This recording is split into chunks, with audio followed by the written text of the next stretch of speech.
मैं रात में लुकिज्म का नया चैप्टर पढ़ रहा था, तभी एक्साइटमेंट के कारण मुझे हार्ट अटैक आ गया और मेरी डेथ हो गई। लेकिन जब मैंने दोबारा आंखें खोली, मैं कोई इंसान नहीं था, बल्कि मैं एक टर्टल बन चुका था। वो भी एक ऐसे मिस्टीरियस फॉरेस्ट में जहाँ खतरनाक मॉन्स्टर्स हर जगह घूम रहे थे। इस जंगल में मॉन्स्टर्स हर जगह हैं, पर मेरे पास इनसे लड़ने के लिए कोई भी कॉम्बैट पावर नहीं है। मैं यहाँ पर क्यों फंस गया, मुझे कुछ नहीं पता। तभी अचानक एक दिन यहाँ का मौसम बहुत ही बिगड़ जाता है। आसमान से चमकीले क्रिस्टल्स गिरने लगते हैं और जो भी एनिमल्स उन क्रिस्टल्स को खाने की कोशिश करते हैं, उनकी बॉडी चेंज होने लगती है। वो एक मॉन्स्टर में बदल जाते हैं। मेरे साथ भी कुछ ऐसा ही होता है। मैं भी वहाँ पर पड़े हुए एक क्रिस्टल को उठाकर खाने लगता हूँ। तभी मेरे सामने सिस्टम विंडो ओपन होती है। इस चीज को देखकर मैं बहुत खुश हो जाता हूँ, क्योंकि सिस्टम को मैंने सिर्फ मानवास में ही देखा था। इस क्रिस्टल को खाने की वजह से 0.1% मेरी स्पीड बढ़ जाती है। मैं भर भर के वहाँ पर जितने भी क्रिस्टल्स पड़े होते हैं, मैं उन्हें खाने लगता हूँ और उन्हीं क्रिस्टल्स से अपना पूरा पेट भर लेता हूँ। मैं फैसला करता हूँ कि अब मैं सिस्टम की मदद से और ताकतवर बन के रहूंगा, क्योंकि उसके बाद ही मैं इवॉल्व कर सकता हूँ। तभी मेरे सामने एक रैट मॉन्स्टर आता है और इस रैट मॉन्स्टर को देखकर मुझे याद आता है,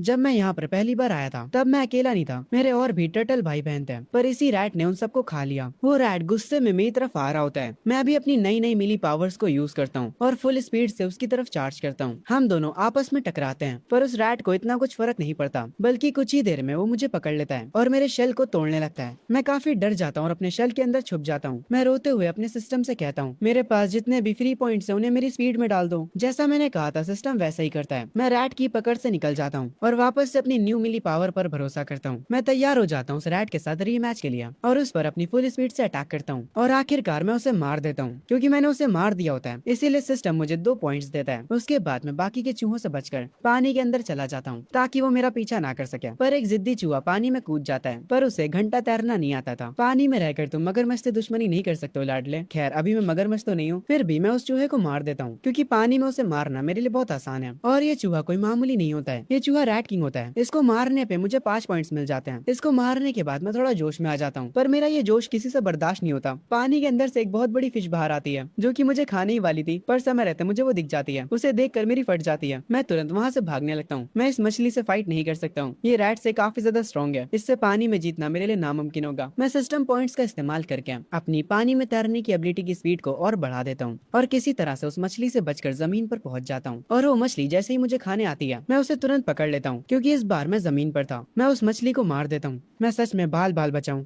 मानो या ना मानो, मैं ताकतवर हो चुका हूँ। इस मछली को मारने के बाद सिस्टम का नोटिफिकेशन आता है, मुझे कुछ पॉइंट्स मिलते हैं और मेरे जो स्टेट्स होते हैं वो मैक्स हो चुके होते हैं। सिस्टम मुझे बताता है कि अब मैं इवॉल्व कर सकता हूँ। मैं उन ऑप्शंस को चेक करता हूँ जिनमें मैं इवॉल्व कर सकता हूँ। उन ऑप्शंस में से मुझे एक ऑप्शन पसंद आता है, ब्लैक शुआन टर्टल, जो कि काफी स्ट्रॉन्ग भी है और उसका डिफेंस भी काफी अच्छा है। मैं उसी को चूज कर लेता हूँ। उसके तुरंत बाद एक जादू होता है और मैं अपने नए रूप में इवॉल्व हो जाता हूँ। इस फॉर्म में इवॉल्व होने के बाद मुझे जो स्किल्स मिली होती हैं, उन स्किल्स का इस्तेमाल करके मैं और स्ट्रॉन्ग एनिमीज को हरा सकता हूँ। तभी यहाँ का मौसम दोबारा से खराब हो जाता है और ये पिछली बार से भी ज्यादा खराब था। शायद से ये जो बारिश अब होने वाली है वो पहली वाली से भी ज्यादा खतरनाक होगी। मुझे और पावर चाहिए। जहाँ पर बारिश होने वाली थी, मैं उस डायरेक्शन में भागने लगता हूँ। तभी से शिफ्ट होता है ह्यूमंस के ऊपर। एक ओल्ड मैन हमें समझाते हैं कि ये जो बारिश हो रही है, इसकी वजह से उनकी मामूली दुनिया एक मॉन्स्टर्स की दुनिया से कनेक्ट हो चुकी है और हर कोई अपनी पावर्स को अवेक कर रहा है। और इसके इफेक्ट से जो मॉन्स्टर्स पैदा हो रहे हैं वो बहुत ही ज्यादा स्ट्रॉन्ग हैं। वो हमारे शहरों को तबाह करे जा रहे हैं। मुझे नहीं पता कि ह्यूमैनिटी कब तक इन मॉन्स्टर्स के आगे टिक पाएगी। तभी इस ओल्ड मैन के पास एक बंदा आता है और कहता है, कमांडर, जो सेफ जगह हम बिल्ड कर रहे हैं वो ऑलमोस्ट रेडी होने वाली है। उसके रेडी होते ही हम सारे सिटीजन्स को वहाँ पर मूव कर देंगे। ओल्ड मैन कहता है, हमें अपने लोगों की सुरक्षा करनी होगी। तभी एक और पर्सन हैरानी में खड़ा होता और कहता है, कमांडर, एक दिक्कत हो गई है। जिस जंगल पर हम नजर रखे हुए थे, वहाँ पर एक ब्लैक पाइथन किसी और क्रिएचर से लड़ रहा है और वो जो भी क्रिएचर से लड़ रहा है वो क्रिएचर पाइथन से ज्यादा खतरनाक है। ये सब लोग हमारे एमसी को स्क्रीन पर देख रहे होते हैं। सीन शिफ्ट होता है वापस से मेरे ऊपर। मैं उस पाइथन को जख्मी तो कर देता हूँ, पर इस फाइट की वजह से मैं भी इंजर्ड हो चुका होता हूँ। ये सांप सच में स्ट्रॉन्ग है। मैंने अच्छी खासी एनर्जी का यूज कर लिया है, तब भी मैं अभी तक इसे हरा नहीं पाया हूँ। तभी वो सांप मुझे चारों तरफ से जकड़ लेता है। अगर मैंने अपनी पूरी ताकत नहीं लगाई तो ये सांप मुझे मार डालेगा, पर फिर भी किसी तरह उससे बचते हुए मैं उसे मार देता हूँ। इसे मारते ही मुझे 450 फ्री पॉइंट्स मिल जाते हैं। अगर मैं अपनी पूरी पावर का इस्तेमाल ना करता तो मैं अब तक मर चुका होता। किस्मत की वजह से आज मैं जीत गया। मैं जितना ज्यादा इस जंगल की गहराई में जा रहा हूँ, मुझे उतने ही ज्यादा ताकतवर मॉन्स्टर्स मिल रहे हैं। मुझे कुछ भी करके उनसे भी ज्यादा ताकतवर होना पड़ेगा। मेरे पास जितने भी फ्री पॉइंट्स होते हैं मैं उन्हें अपनी पावर में ऐड कर देता हूँ। तभी मैं देखता हूँ मेरे ऊपर एक हेलीकॉप्टर होता है। मतलब इंसान अभी भी इस दुनिया में है, पर ये लोग मुझे पहचानने नहीं वाले। इनके लिए तो मैं एक मॉन्स्टर हूँ और इनके पास वेपन्स भी हैं। मैं उन्हें देखते ही तुरंत छुपने के लिए चला जाता हूँ और जाकर झाड़ियों में छुप जाता हूँ। जिस सांप को मैंने मारा, ये लोग उसकी बॉडी के पास उतरते हैं। वो लोग उस सांप की बॉडी को एनालाइज करने लगते हैं हैं और सब टेस्ट करने के बाद उन्हें पता चलता है ये स्नेक असल में लेवल 3 का बीस्ट मॉन्स्टर था। उसके बाद ये लोग एक डिवाइस की मदद से कमांडर को रिपोर्ट करते हैं कि ये मॉन्स्टर एक लेवल 3 का बीस्ट था, जिसे देखकर वो कमांडर शॉक हो जाता है। वो बताता है पावर के मामले में इंसानियत अभी तक सिर्फ लेवल 2 तक पहुंच पाई है। इस लेवल 3 के सांप की जो बॉडी है ये बहुत ही ज्यादा कीमती है। इस बॉडी को उठा लो और इसे रिसर्च लैब में दे दो। और हाँ, इसकी बॉडी उठाते समय थोड़ा ध्यान रखना, जिस मॉन्स्टर ने इसे मारा वो इससे भी ज्यादा स्ट्रॉन्ग होगा और वो कहीं आसपास में ही होगा। उसके बाद कमांडर वैनिश हो जाते हैं। दो सोल्जर्स आपस में बात कर रहे होते हैं और कह रहे होते हैं मुझे पता चला कि हमारे मास्टर जैंग लेवल 3 के किंग से बात करने की कोशिश कर रहे हैं। क्या वो लेवल 3 का इंसान हमारी मदद करेगा? पर दूसरा वाला सोल्जर कहता है नहीं, मुझे नहीं लगता। मुझे लगता है कि इंसानियत इन मॉन्स्टर्स के आगे हार जाएगी। मैं इन लोगों की सारी बातों को सुन रहा होता हूँ जब ये लोग उस सांप की बॉडी को ले जा रहे होते हैं। ये दुनिया काफी तेजी से बदल रही है। मुझे जिंदा रहने के लिए और ज्यादा ताकतवर बनना होगा। तभी गलती से मेरा पैर एक लकड़ी पर पड़ जाता है, जिसकी वजह से उन सोल्जर्स को आवाज आ जाती है। वो लोग तुरंत अपनी गन तान लेते हैं और मेरी तरफ आने लगते हैं। पर तभी यहाँ पर एक वुल्फ मॉन्स्टर आ जाता है, जिसे देखकर वहाँ के इंसान सारे भागने लगते हैं। और ये वुल्फ अकेला नहीं होता, बल्कि यहाँ पर इनकी पूरी गैंग आ चुकी होती है। इंसानों से जितना हो सकता है वो उन्हें गोलियों से मारने की कोशिश करते हैं और चुपचाप अपने टैंक में वापस चले जाते हैं और यहाँ से निकलने लगते हैं। मैं अपनी झाड़ियों से बाहर निकलता हूँ। एक तो ये इंसान चले गए और मेरे लिए इन मॉन्स्टर्स को छोड़ गए। मुझे देखते ही वो वुल्फ तुरंत मुझ पर अटैक करने आते हैं। असल में ये वुल्फ साथ में काम करते हैं और ये लोग बार बार मेरी चोट पर ही वार कर रहे हैं। अगर ये फाइट ज्यादा देर तक चली तो मेरे जीतने के चांसेस कम होते जाएंगे। मैं अपने रैम्पेज मोड को ऑन करता हूँ और अपनी फुल पावर यूज करने के लिए तैयार हो जाता हूँ और उन सारे भेड़ियों पर अटैक करने लगता हूँ। इन भेड़ियों का जो किंग होता है मैं डायरेक्ट उस पर अटैक करता हूँ और उसे मार भी देता हूँ, जिसे देखकर सारे भेड़िए यहाँ से भाग जाते हैं। वुल्फ किंग को मारने की वजह से मुझे 380 पॉइंट्स मिलते हैं। ये देखकर मैं खुश होता हूँ, पर पूरे दिन मेहनत करने के बाद मैं बहुत ही ज्यादा भूखा हो जाता हूँ और इस भूख के कारण मैं वुल्फ किंग को ही खा जाता हूँ और इसको खाते ही मुझे 120 पॉइंट्स एक्स्ट्रा मिल जाते हैं। ये देखकर मैं समझ जाता हूँ मैं जितना ज्यादा स्ट्रॉन्ग मॉन्स्टर्स को खाऊंगा मुझे उसके भी पॉइंट्स मिलेंगे। मेरे पास अच्छे खासे पॉइंट्स हो चुके होते हैं। ये देखकर मैं काफी ज्यादा जोश में आ जाता हूँ। चलो चलो, अब किसको लड़ना है मेरे से, आ जाओ। मैं नहीं डरता किसी से। मैं अब पहले जैसा कमजोर और छोटा नहीं हूँ। मैं तो ऐसे ये सारी बातें कर रहा था, पर भगवान तो उसको चैलेंज मान लेते हैं और मेरे सामने एक ताकतवर टाइगर बीस्ट को भेज देते हैं जो कि लेवल 4 का होता है। भगवान जी, मैं बस मजाक कर रहा था। टाइगर को देखकर मेरी फट जाती है। वो टाइगर दौड़ते हुए मेरी तरफ आने लगता है और मुझे जमीन पर गिरा देता है। मैं गया, अब मैं बच नहीं सकता। जब वो टाइगर मुझे खाने जा रहा था मैं तुरंत उससे कहता हूँ मेरे बॉस मुझे छोड़ दो। ये सुनने के बाद वो टाइगर हंसने लगता है और कहता है भेड़िए भौंकने के अलावा कुछ नहीं करते हैं और वो क्रोकोडाइल तो बस कीचड़ में घुमा करता है और बेवकूफ भालू को तो बस अपने शहद की चिंता होती है। ये लोग जंगल के राजा बनने के लायक नहीं है। तुमने मुझे बॉस कहा, मतलब तुम जान चुके हो मेरे अंदर राजा बनने की काबिलियत है। मैं ही इस जंगल का राजा हूँ। मैं उस टाइगर को बोलते हुए देख हैरान हो जाता हूँ। मैं उससे पूछता हूँ क्या सारे लेवल 4 के बीस्ट बात कर सकते हैं? वो टाइगर मुझे छोड़ देता और कहता है देखो आज मैं बहुत अच्छे मूड में हूँ तो तुम यहाँ से चले जाओ। मुझसे फालतू के सवाल मत पूछो। थोड़ा टाइम बीत जाता है पर मैं उस टाइगर को छोड़कर यहाँ से नहीं जाता। वो टाइगर लेटा होता है और मैं उससे कहता हूँ बॉस मेरे पास आपके लिए एक डील है। इस जंगल में बहुत सारी नदियां हैं और उनके अंदर बहुत सारी मछलियां हैं जो कि काफी टेस्टी होती हैं। आप तो पानी के अंदर नहीं जा सकते, इसीलिए उन मछलियों को लाने में मैं आपकी मदद करूंगा। मैं अपने मन में कह रहा होता हूँ ये टाइगर मेरे जाल में फंस जाएगा, फर्क नहीं पड़ता ये कितना स्ट्रॉन्ग है, पर आखिर में ये भी एक बिल्ली है जिसका बस साइज बड़ा है। वो मछलियों को देखते ही अपना दिमाग खो देते हैं। मैं उस टाइगर से कहता हूँ अगर हर 5 दिन में तुम मेरे लिए एक लेवल 2 के बीस्ट को मार दो तो मैं तुम्हारे लिए मछलियाँ पकड़ कर लाऊंगा। टाइगर किंग मेरी बात मान लेता है। वो तुरंत यहाँ से जाता है और एक लेवल 2 के रैट को मार कर मेरे पास ले आता है और इसकी वजह से सिस्टम को लगता है कि उस रैट को मैंने मारा है और वो मुझे 345 पॉइंट्स दे देता है। उसके बाद मैं उस रैट को खा जाता हूँ जिसकी वजह से मुझे 120 पॉइंट्स और मिलते हैं। टाइगर मुझे गुस्से में देखता और कहता है मैंने तुम्हें लेवल 2 का मॉन्स्टर ला कर दिया, इसीलिए अपना वादा मत भूलना। मैं उस टाइगर से कहता हूँ अरे कोई दिक्कत की बात नहीं, मैं सब संभाल लूंगा। उसके बाद मैं उस टाइगर के लिए फिशिंग करने चला जाता हूँ। मेरे हाथ एक मछली तो आ जाती है पर आज मुझे इस नदी में ज्यादा मछलियाँ दिख नहीं रही होती हैं। मैं ध्यान भी नहीं देता। मेरे पीछे एक क्रैब होता है। मैं जैसे उसे पलट कर देखता हूँ मेरी फट जाती है। ये बंदा पानी में और जमीन पर दोनों में ही लड़ सकता है। रैम्पेज मोड के साथ भी मैं इसे हरा नहीं पाऊंगा। वो मेरी तरफ आने लगता है। मैं उसे देखते ही समझ जाता हूँ अब भागने का टाइम है, पर उस क्रैब की स्पीड काफी ज्यादा तेज होती है। वो मेरे शेल को पकड़ लेता है। मैं टाइगर किंग को मदद की आवाज लगाता हूँ। टाइगर किंग मुझे बचाने के लिए तुरंत पानी में कूद जाता है और उस क्रैब को एक पंच मारता है। वो क्रैब डायरेक्ट पानी से निकलकर जमीन पर आ गिरता है और एक ही पंच में वो मर जाता है। और जिन भी मॉन्स्टर्स को टाइगर किंग मार रहा है मेरे साथ डील करने के बाद उनके पॉइंट्स मुझे मिल रहे हैं। इस क्रैब को मारने पर मुझे 850 पॉइंट्स मिलते हैं। मैं पानी से बाहर तो आ जाता हूँ पर मैं काफी ज्यादा जख्मी हो जाता हूँ। ये देखने के बाद टाइगर किंग मेरे पास आता और कहता है तुम्हें बहुत ज्यादा चोटें लग चुकी हैं, तुम ज्यादा दिन तक नहीं टिकने वाले, तुम अब मेरे किसी काम के नहीं रहे, अब मैं तुम्हें खा सकता हूँ। जैसे ही टाइगर किंग मुझे खाने आता है मैं अपने सारे पॉइंट्स को डिफेंस में डाल देता हूँ। जैसे ही टाइगर किंग अपने दांत मेरे शेल पर लगाता है सिस्टम मुझे बताता है कि अब मैं इवॉल्व कर सकता हूँ। हूँ। वो मुझे वापस से बहुत सारे ऑप्शंस देता है, पर उसमें से एक ऑप्शन मुझे काफी ज्यादा अट्रैक्ट करता है, जो कि होता है ड्रैगन ब्लड टर्टल। मैं ये नाम देखकर ही समझ जाता हूँ कि ये ऑप्शन मेरे लिए सबसे परफेक्ट है। मैं ड्रैगन ब्लड टर्टल को सेलेक्ट कर लेता हूँ और उसके बाद मैं इवॉल्व करना स्टार्ट कर देता हूँ, जिसे देखकर टाइगर किंग हैरान हो जाता है। वो कहता है तुम तो सच में इवॉल्व हो गए। मैं उससे कहता हूँ क्या अब भी तुम मुझे मारने का ट्राई करोगे? टाइगर किंग कहता है अब मुझे तुमसे कोई दिक्कत नहीं है, इसीलिए मैं तुम्हें नहीं मारूंगा, हम अभी भी पार्टनर्स हैं। मैं पानी में जाते हुए कह रहा होता हूँ सच में जब तुम पावरफुल हो जाते हो तब लोग तुमसे अपना काम निकलवाने का सोचते हैं। पहले तुम मुझे मारने का ट्राई कर रहे थे, पर अब तुम मुझे छोड़ रहे हो। बस इंतजार करो तुम बड़ी बिल्ली। जैसे ही मैं एक और बार इवॉल्व करता हूँ तब देखेंगे कौन किसको खाता है। आगे कुछ दिन बीत जाते हैं। मैंने इस नदी के सारे मॉन्स्टर्स को हंट कर लिया है। अब इस नदी में ज्यादा मॉन्स्टर्स बचे नहीं है। तभी मुझे एक जगह से काफी ज्यादा एनर्जी फील होती है। मैं समझ जाता हूँ यहाँ पर एक बहुत ही खतरनाक मॉन्स्टर है। जब मैं ये सारी बातें कर रहा होता हूँ तभी वो मॉन्स्टर जाग जाता है, जिसे देखकर मैं डर जाता हूँ। मैं तुरंत सिस्टम से कहता हूँ मेरे सारे पॉइंट्स को डिफेंस में ऐड कर दो। वो मॉन्स्टर अपनी गुफा से बाहर निकलता है। मैं तुरंत जमीन पे जाने के लिए पानी से निकलने लगता हूँ। मैं पानी से बाहर आता हूँ। अच्छा हुआ मैं काफी स्मार्ट था और समय रहते बाहर आ गया, क्योंकि मैं उस मॉन्स्टर को बाहर ले आया हूँ। इसीलिए मेरा पार्टनर टाइगर किंग तुरंत उठ जाता है। वो तैयार होता है उस मॉन्स्टर से लड़ने के लिए। मैं उस मॉन्स्टर को देखता हूँ, तभी वो जो सांप होता है वो भी बात करने लगता है। वो टाइगर से कहता है तो अब छोटे शेर तेरी इतनी हिम्मत कि तू मुझे चैलेंज करेगा? टाइगर अपनी पावर को एक्टिवेट करता है और तुरंत अटैक के लिए आगे बढ़ता है। वो सांप कह रहा होता है तू सच में बेवकूफ है। इनकी लड़ाई स्टार्ट हो जाती है। ये देखकर मेरे चेहरे पर एक अजीब सी मुस्कान आती है। मैं सोच रहा होता हूँ अगर लड़ाई में ये दोनों मर जाते हैं तो सारा फायदा मुझे होगा। पर मैं देखता हूँ तभी यहाँ पर कोई पानी बरसा रहा है और मैं देखता हूँ यहाँ पर भेड़ियों का झुंड आ चुका है। और इन भेड़ियों को गिनने के बाद मुझे पता चलता है यहाँ पर टोटल 55 भेड़िए हैं। मुझे समझ आ चुका था इस लड़ाई का फायदा सिर्फ मैं ही उठाने का नहीं सोच रहा था। तभी से ही शिफ्ट होता है हेडक्वार्टर के ऊपर, जहाँ पर इंसान इस फाइट को स्क्रीन पर देख रहे होते हैं। वो लोग काफी हैरान होते हैं क्योंकि दोनों बीस्ट काफी ज्यादा खतरनाक हैं और लेवल 4 के हैं। इसीलिए कमांडर कहते हैं माउंट हुआ से एशियंट कल्टीवेटर्स को कांटेक्ट करो और जिन भी ह्यूमंस के पास पावर्स है उनको भी। मॉन्स्टर बहुत ज्यादा ही खतरनाक होते जा रहे हैं। एक बंदा रिपोर्ट लिए ओल्ड मैन को बताता है दुनिया में मॉन्स्टर्स आने के बाद हर एक कंट्री ने ट्राई किया कि वो पावरफुल मॉन्स्टर्स को काबू कर पाए, पर अब तक बहुत कम ही लोग ये कर पाए। एक स्नेकिंग मॉन्स्टर है साकुरा किंगडम में, जो कि डिमांड कर रहा है कि पूरी कंट्री उसके सांपों की गुलाम बन जाए। और वो मॉन्स्टर किंग डिमांड कर रहा है कि डेली उसे कल्टीवेटर्स का फ्लैश चाहिए। ये दुनिया का पता नहीं क्या होगा। अगर हम उन मॉन्स्टर्स की बातों पर एग्री नहीं करते हैं तो ये दुनिया तबाह हो सकती है।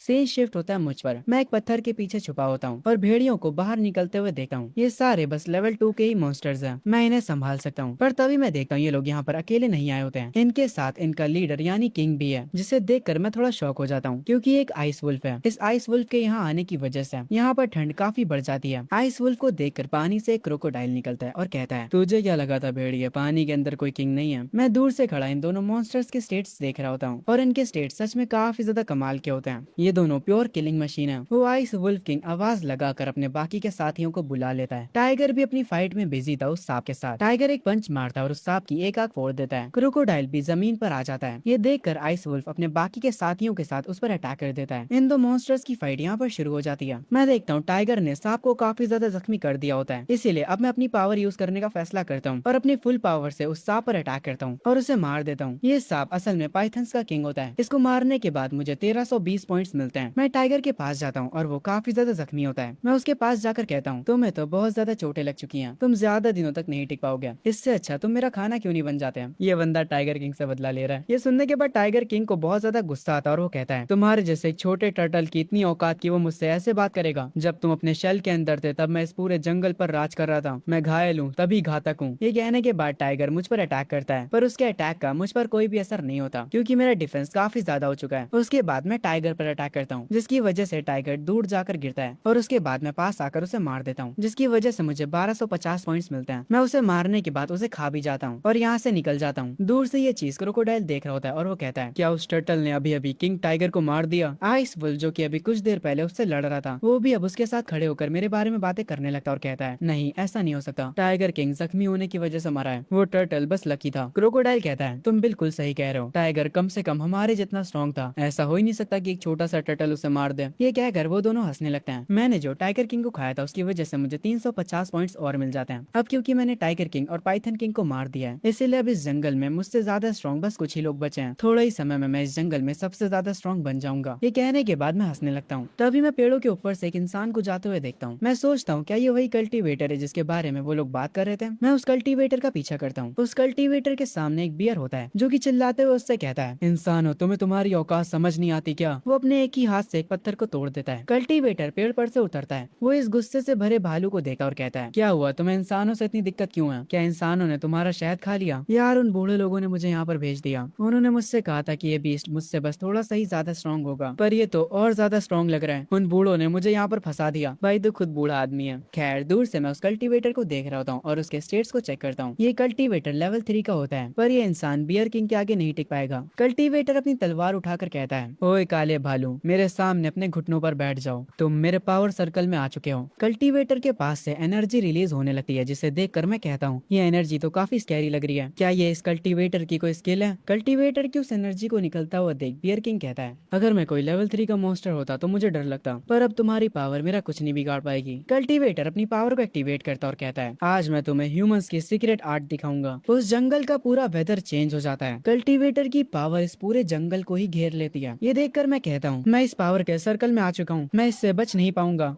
ये खतरनाक पावर देखकर बियर किंग कहता है, रुको, इंसान चाहते हैं कि हम उनकी मदद करें, है ना, ताकि हम उनके लिए दूसरे मॉन्स्टर से लड़ सके, है ना। कल्टीवेटर अपनी पावर को बंद करते हुए कहता है, इंसानों के लिए सेफ जगह बन चुकी है और हमने उन्हें वहाँ पर मूव कर दिया है। अगर हम बिना लड़े इस मैटर को सॉल्व कर पाते हैं तो ये ग्रेट होगा, और अगर तुम मेरी बात नहीं मानते हो तो ये बुरा होगा। बियर किंग कहता है, ठीक है, मैं तुम्हारी बात मान लेता हूँ। तुम्हारी इस एनर्जी से मुझे चोट तो पहुंची थी, पर मैं तुम्हें बता दूं, इस जंगल में मेरे जैसे 4 और बीस्ट हैं जो कि मेरी तरह ही ताकतवर हैं। अगर उन्हें गुस्सा आ गया तो ना तो तुम लड़ पाओगे और ना ही यहाँ से भाग पाओगे। ये सुनने के बाद कल्टीवेटर को गुस्सा आता और वो कहता है, तुमने क्या कहा? मैं लड़ भी नहीं पाऊंगा और भाग भी नहीं पाऊंगा? अगर तुम मुझे खा सकते हो तो मुझे खाकर दिखाओ। ये सुनने के बाद बियर किंग उसकी तरफ बढ़ता और कहता है, अब तुम खुद से मुझे दावत का इन्विटेशन दे रहे हो, इसीलिए मुझ पर इल्जाम मत लगाना। ये सब देखकर मैं दूर से कह रहा होता हूँ, अगर बियर किंग कल्टीवेटर को मार देता है तो कल्टीवेटर मरने से पहले अपनी पूरी पावर को रिलीज कर देगा। मुझे कुछ भी करके कल्टीवेटर को बचाना होगा। मैं अपनी फुल पावर को एक्टिवेट करता हूँ और लड़ने के लिए तैयार हो जाता हूँ। पर तभी मैं देखता हूँ कि बियर काफी अच्छे मूड में होता है और वो कहता है, इंसान, अगर मैं तुम्हारे साथ चलूं तो क्या तुम मुझे खाने के लिए शहद दोगे? ये देखकर मैं हैरानी से गिर जाता हूँ। कल्टीवेटर कहता है, तुम्हें शहद चाहिए? बियर कहता है, हाँ, मुझे शहद चाहिए, वो भी बहुत मीठा, मुझे वो काफी ज्यादा पसंद है। कल्टीवेटर कहता है, ठीक है, फिर हमारी डील रही, तुम हमारी मदद करोगे बाकी की बीस्ट को मारने में, और हम तुम्हें उसके बदले उतना शहद देंगे जितना तुम्हें चाहिए। ये सुनने के बाद बियर कल्टीवेटर के साथ जाने लगता है। मैं ये सब देखकर काफी हैरान रह जाता हूँ, पर फिर मुझे ये समझ आ जाता है कि ये तो मेरे लिए ही अच्छा है। जितने कम यहाँ पर ताकतवर बीस्ट होंगे उतना ही मेरे लिए अच्छा है। पर मैं सच में इनके बीच की लड़ाई के बारे में सोचकर डर गया था। सच में ऐसे कल्टीवेटर्स ही लेवल 4 के बीस्ट को डरा सकते हैं, पर जैसे ही कोई बीस्ट लेवल 5 का हो जाता है तब इंसान उसका कुछ नहीं बिगाड़ सकते हैं। मुझे इवॉल्व करते रहना होगा, स्ट्रॉन्ग बनकर ही मैं सर्वाइव कर सकता हूँ। एक सेकंड रुको, अगर वो बियर किंग यहाँ से चला गया है तो उसकी टेरिटरी में अभी कोई नहीं होगा। मैं वहाँ पर जाकर कब्जा कर सकता हूँ। कुछ दिनों तक लगातार मैं हंटिंग करते रहता हूँ और मॉन्स्टर्स को मारकर पॉइंट्स लेता रहता हूँ। उन्हें मारने के बाद मैं उन्हें खा भी रहा होता हूँ ताकि मुझे एक्स्ट्रा पॉइंट्स मिल सके। मैं पानी से बाहर निकलता हूँ और सिस्टम से कहता हूँ, सिस्टम, मेरी स्ट्रेंथ और स्पीड को मैक्स आउट कर दो और मेरे पास उसके बाद जितने भी पॉइंट्स बचे उन्हें डिफेंस में डाल दो। सिस्टम वही करता है जैसा मैं कहता हूँ। मैं एक पावर सर्कल के अंदर चला जाता हूँ और जब मैं उस सर्कल से निकलता हूँ तब मेरा लुक चेंज हो चुका होता है। मैं खुद को पानी में देखता हूँ, पर मैं अभी भी कूल नहीं दिखता क्योंकि मैं इतने दिनों से हंटिंग कर रहा था। इसीलिए मैं लेवल 4 के मिड स्टेज तक पहुंच जाता हूँ और मुझे एक मॉक टैलेंट भी मिलता है, पर वो टैलेंट बहुत ही ज्यादा यूजलेस है, इसलिए मैं थोड़ा उदास हो जाता हूँ। तभी थोड़ी देर बाद मैं सोचता हूँ, वेट, अगर मैं स्टैब और टाउंट को एक साथ एक्टिवेट करता हूँ तो शायद से मैं बहुत ही ज्यादा खतरनाक बन सकता हूँ, और ये करने के बाद जो भी मुझ पर अटैक करेगा वो उतनी ही जल्दी मारा जाएगा। मैं बहुत ही ज्यादा जोश में आ जाता हूँ और कहता हूँ, आइस वुल्फ किंग और जाइंट क्रोकोडाइल किंग, तुम्हारा दादा तुम्हें सबक सिखाने आ रहा है। ये कहकर मैं उनके पास जाने लगता हूँ। जब मैं उनके पास जाता हूँ तो आइस वुल्फ किंग बताता है, टर्टल किंग, असल में मैंने जाइंट क्रोकोडाइल किंग के साथ एक डील करी है। इस जंगल की सारी नदियाँ क्रोकोडाइल किंग को बिलोंग करती हैं और इस जंगल की सारी जमीन मेरी है। क्रोकोडाइल किंग कहता है, ओए छोटे कछुए, यहाँ से चला जा, हमारे पास तेरे लिए कुछ भी नहीं है। पर मैं उनसे कहता हूँ, नहीं नहीं, मैं तुम्हारी बात पर एग्री नहीं करता। अगर कोई नॉर्मल कछुआ होता तो वो तुमसे डर जाता, पर मैं तो टर्टल किंग हूँ, मुझे सब कुछ चाहिए। ये कहते हुए मैं अपनी स्किल टॉन्ट का इस्तेमाल करता हूँ और जैसे ही मैं अपनी इस स्किल को एक्टिवेट करता हूँ, आइस वुल्फ किंग और क्रोकोडाइल को गुस्सा आ जाता है। क्रोकोडाइल अपनी टेल से मुझ पर अटैक करता है और आइस वुल्फ भी मेरे ऊपर अटैक करता है, पर मेरा डिफेंस इनके अटैक से कुछ ज्यादा ही ताकतवर होता है। इनके अटैक्स का मुझ पर कोई फर्क नहीं पड़ता, पर क्योंकि इन लोगों ने मुझे टच कर लिया है इसीलिए मैं तुरंत अपनी स्टैब एबिलिटी को एक्टिवेट करता हूँ। ये करते ही आइस वुल्फ मर जाता है और मुझे 1600 पॉइंट्स मिल जाते हैं, और उसके तुरंत बाद क्रोकोडाइल किंग भी, जिससे मुझे 2200 पॉइंट्स मिलते हैं। मैं अपनी पावर से एनर्जी का एक गोला बनाता हूँ और हवा में जंप मारता हूँ और उस गोले से इन किंग्स की आर्मी पर अटैक करता हूँ। वो सब दूर जाकर गिरते हैं। मैं एक के बाद एक से लड़े जा रहा था और उन्हें मारे जा रहा था। इन्हें मारने की वजह से मुझे फ्री पॉइंट्स भी मिले जा रहे थे, इसीलिए इनकी आर्मी में जितने भी मॉन्स्टर्स होते हैं मैं उन सबको इजीली मार देता हूँ। इन सबको खत्म करने के बाद मुझे काफी सारे पॉइंट्स मिल जाते हैं।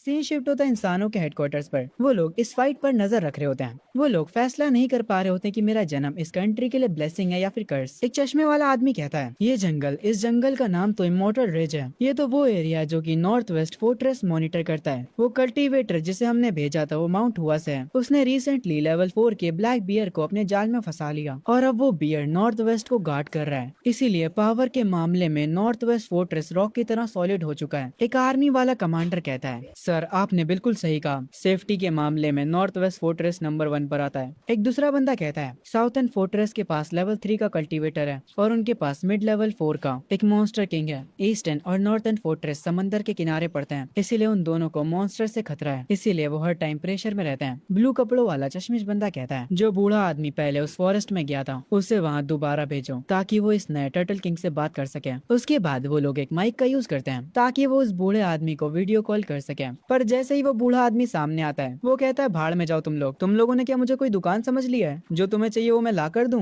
मेरी स्पेशल स्किल भी उसके सामने कोई काम की नहीं है। यहाँ तक कि बियर किंग ने भी मुझसे कहा है कि वो तक टर्टल किंग को नहीं हरा सकता। उसके बाद वो बूढ़ा आदमी कॉल काट देता है और यहाँ से चला जाता है। ये सुनने के बाद कमांडर कहते हैं, इसका मतलब है वो टर्टल किंग लेवल 5 का बीस्ट है। तभी हेडक्वार्टर के सिस्टम पर एक अलर्ट आ जाता है। उन्हें पता चलता है कि ईस्टर्न फोर्ट्रेस की तरफ सी मॉन्स्टर्स ने अटैक कर दिया है। वो लोग तुरंत जाकर स्क्रीन पर देखते हैं। तब उन्हें पता चलता है कि काफी लार्ज स्केल में सी मॉन्स्टर्स ईस्टर्न फोर्ट्रेस की तरफ जा रहे हैं। ये देखने के बाद हेडक्वार्टर्स के लोग शॉक हो जाते हैं क्योंकि ये एक लेवल 1 का अलर्ट था। कमांडर ये देखकर तुरंत एक्शन लेते हैं। वो लोग कहते हैं कि ईस्टर्न फोर्ट्रेस को खबर करो कि वो लोग रेडी हो जाए फुल वेपन्स के साथ। तभी आर्मी चीफ कहता है, इस अटैक में कुछ तो गलत है। ये तो ऐसा हो रहा है जैसे सारे सी मॉन्स्टर्स ईस्टर्न फोर्ट्रेस पर अटैक करना चाह रहे हो। जरूर से इन सी मॉन्स्टर्स के पीछे इनका कोई किंग होगा जिसने इन्हें ऑर्डर्स दिया है। कमांडर ये सुनने के बाद अपनी चेयर पर बैठ जाते हैं। वो पूरी तरह से उम्मीद हार जाते हैं। वो कहते हैं, अभी अभी लेवल 5 के टर्टल किंग की मुसीबत हमारे सर पर थी और अभी ये सी मॉन्स्टर्स का अटैक, क्या सच में भगवान इस दुनिया को तबाह करना चाहते हैं? तभी वापस से सीन शिफ्ट होता अपने टर्टल भाई साहब पर, जो कि अपनी पावर्स का यूज करके वहाँ से सारे मॉन्स्टर्स को भगा देता है। उसके बाद वो जाता आइस वुल्फ की बॉडी के पास और उसे जाकर खाने लगता है, जिसकी वजह से उसको 620 पॉइंट्स एक्स्ट्रा मिलते हैं। मैं इन सारे पॉइंट्स को डिफेंस में लगा देता हूँ। सिस्टम मुझे बताता है कि मेरे स्टेट्स वापस से फुल हो चुके हैं और मैं दोबारा से इवॉल्व कर सकता हूँ। वो वापस से मुझे कई सारे एवोल्यूशंस के ऑप्शंस दिखाता है। मैं उन सबको अच्छे से देखकर चेक करता हूँ और ये ऑप्शंस पहले वाले से काफी बेटर होते हैं, जिन्हें देखकर मैं खुद भी हैरान होता हूँ। मैं अच्छे से सोचता हूँ कि मुझे किस में इवॉल्व होना चाहिए। मैं दो ऑप्शंस में कंफ्यूज होता हूँ। उनमें से एक ऑप्शन की स्पीड और स्ट्रेंथ बेकार होती है पर उसका डिफेंस बहुत बढ़िया होता है। पर मुझे स्पीड और स्ट्रेंथ का बहुत काम है, इसीलिए मैं सुप्रीम ड्रैगन टर्टल बनना चुनता हूँ। कुछ ही देर में सिस्टम मुझे इवॉल्व कर देता है और मैं बन जाता हूँ सुप्रीम ड्रैगन टर्टल। इस एवोल्यूशन के बाद मैं लेवल 5 का मॉन्स्टर बन जाता हूँ, पर मुझे कोई नया टैलेंट नहीं मिलता। पर मुझे एक चीज रिवॉर्ड में मिलती है जिसका नाम होता है अल्टीमेट एवोल्यूशन। मुझे अभी तो समझ नहीं आता कि ये चीज क्या है। खैर, इसके बाद मैं डिसाइड करता हूँ अब टाइम आ चुका है इंसानों से मिलने का। मैं इस जंगल को बाय बोलता हूँ और इंसानों से मिलने के लिए निकल पड़ता हूँ। सीन शिफ्ट होता है कुछ दिनों बाद। हम एक बहुत बड़ी सी वॉल को देखते हैं। जैसी अटैक ऑन टाइटंस में थी, इंसानों को मॉन्स्टर्स से बचाने के लिए काफी सारे सोल्जर्स वेपन्स को लेकर उस वॉल के ऊपर खड़े होते हैं। तभी यहाँ से हमें बहुत दूर से टर्टल किंग दिखाई देता है। टर्टल किंग को आर्मी चीफ स्पॉट कर लेता है। उसके साथ ही कह रहे होते हैं, सर क्या हमें हमला करना चाहिए? टर्टल किंग को देखकर सबकी फटी होती है। सारे सोल्जर्स एक दूसरे को सिचुएशन के बारे में बता रहे होते हैं। वो लोग आर्मी चीफ से परमिशन मांग रहे होते हैं मिसाइल फायर करने के लिए। तभी यहाँ पर वही बूढ़ा कल्टीवेटर आता है और हम देखते हैं यहाँ पर बियर किंग भी बैठा होता है। बूढ़ा कल्टीवेटर आकर उससे बात करता है और कहता है, मेरे बड़े भाई तुम उस टर्टल से लड़ तो लोगे है ना? बियर कहता है, अरे 19-1 हो जाएगा। 19-1 सुनकर बूढ़ा आदमी खुश हो जाता है और कहता है, मतलब तुम बस 19 अटैक में उसे हरा सकते हो? रुको, मैं अभी ये बात सबको बता देता हूँ। तभी बियर किंग कहता है, मेरे कहने का मतलब था कि उसके एक अटैक से मेरे 19 टुकड़े हो जाएंगे। जो सुनने के बाद उस कल्टीवेटर की फट जाती है। वो तुरंत जमीन पर गिर जाता है। इस मूवमेंट पे मैं अभी वॉल्स के पास आ चुका होता हूँ। आर्मी चीफ मुझसे बात करने के लिए नीचे आने वाला होता है। उसे उसके लोग रोक रहे होते हैं पर वो उनकी बात नहीं मानता। वो कहता है, अगर टर्टल किंग को समझाने के लिए मेरी जान ही क्यों ना चली जाए, मैं ये करूंगा अपनी कंट्री के लिए। ये कहने के बाद आर्मी चीफ नीचे जाने लगता है। वो बड़ा सा गेट खुलता है। आर्मी चीफ उससे बाहर निकलता है कुछ सोल्जर्स के साथ। मैं उन्हें देखकर कहता हूँ, अगर इन्होंने एक साथ भी मुझ पर अटैक किया तब भी मुझे थोड़ा सा भी फर्क नहीं पड़ने वाला। मैं उनके सामने एक शेर जैसी दहाड़ मारता हूँ। वहाँ पर पूरा धुआं धुआं हो जाता है। सारे सोल्जर्स मेरे आगे झुक जाते हैं। आर्मी चीफ कहता है हमारे सारे कल्टीवेटर्स इस फोर्ट्रेस में हैं। टर्टल किंग आप उन्हें खा सकते हैं, बस आम इंसानों को छोड़ दीजिएगा। मैं ये सुनने के बाद हैरान होता हूँ, आखिर ये बंदा क्या बातें कर रहा है। मैं अपने साइज को छोटा करता हूँ, तभी यहाँ पर बियर किंग आ जाता है। वो मेरे सामने हाथ जोड़ता और कहता है टर्टल किंग आप उसी जंगल से बिलोंग करते हो जहाँ से मैं हूँ, हम एक दूसरे के पड़ोसी हुए, प्लीज इंसानों को छोड़ दो। मुझे कुछ समझ नहीं आ रहा होता आखिर ये लोग मुझसे कह क्या रहे हैं। मैं बियर किंग से कहता हूँ मुझे बस ईस्टर्न फोर्ट्रेस का रास्ता चाहिए, भग जाओ यार यहाँ से, तुम पता नहीं क्या बातें कर रहे हो। ये कहकर मैं बियर किंग को दूर फेंक देता हूँ। वो डायरेक्ट जाकर वॉल से लड़ पड़ता है। वो वॉल के अंदर चिपक जाता है। मेरी पावर को देखकर यहाँ के सारे इंसान डर जाते हैं। उनका एक सोल्जर कहता है भले ये टर्टल किंग क्यों ना हो, हम इस फोर्ट्रेस के अंदर के इंसानों को मरने नहीं दे सके, भले ही हमें इससे फाइट क्यों ना करनी पड़े।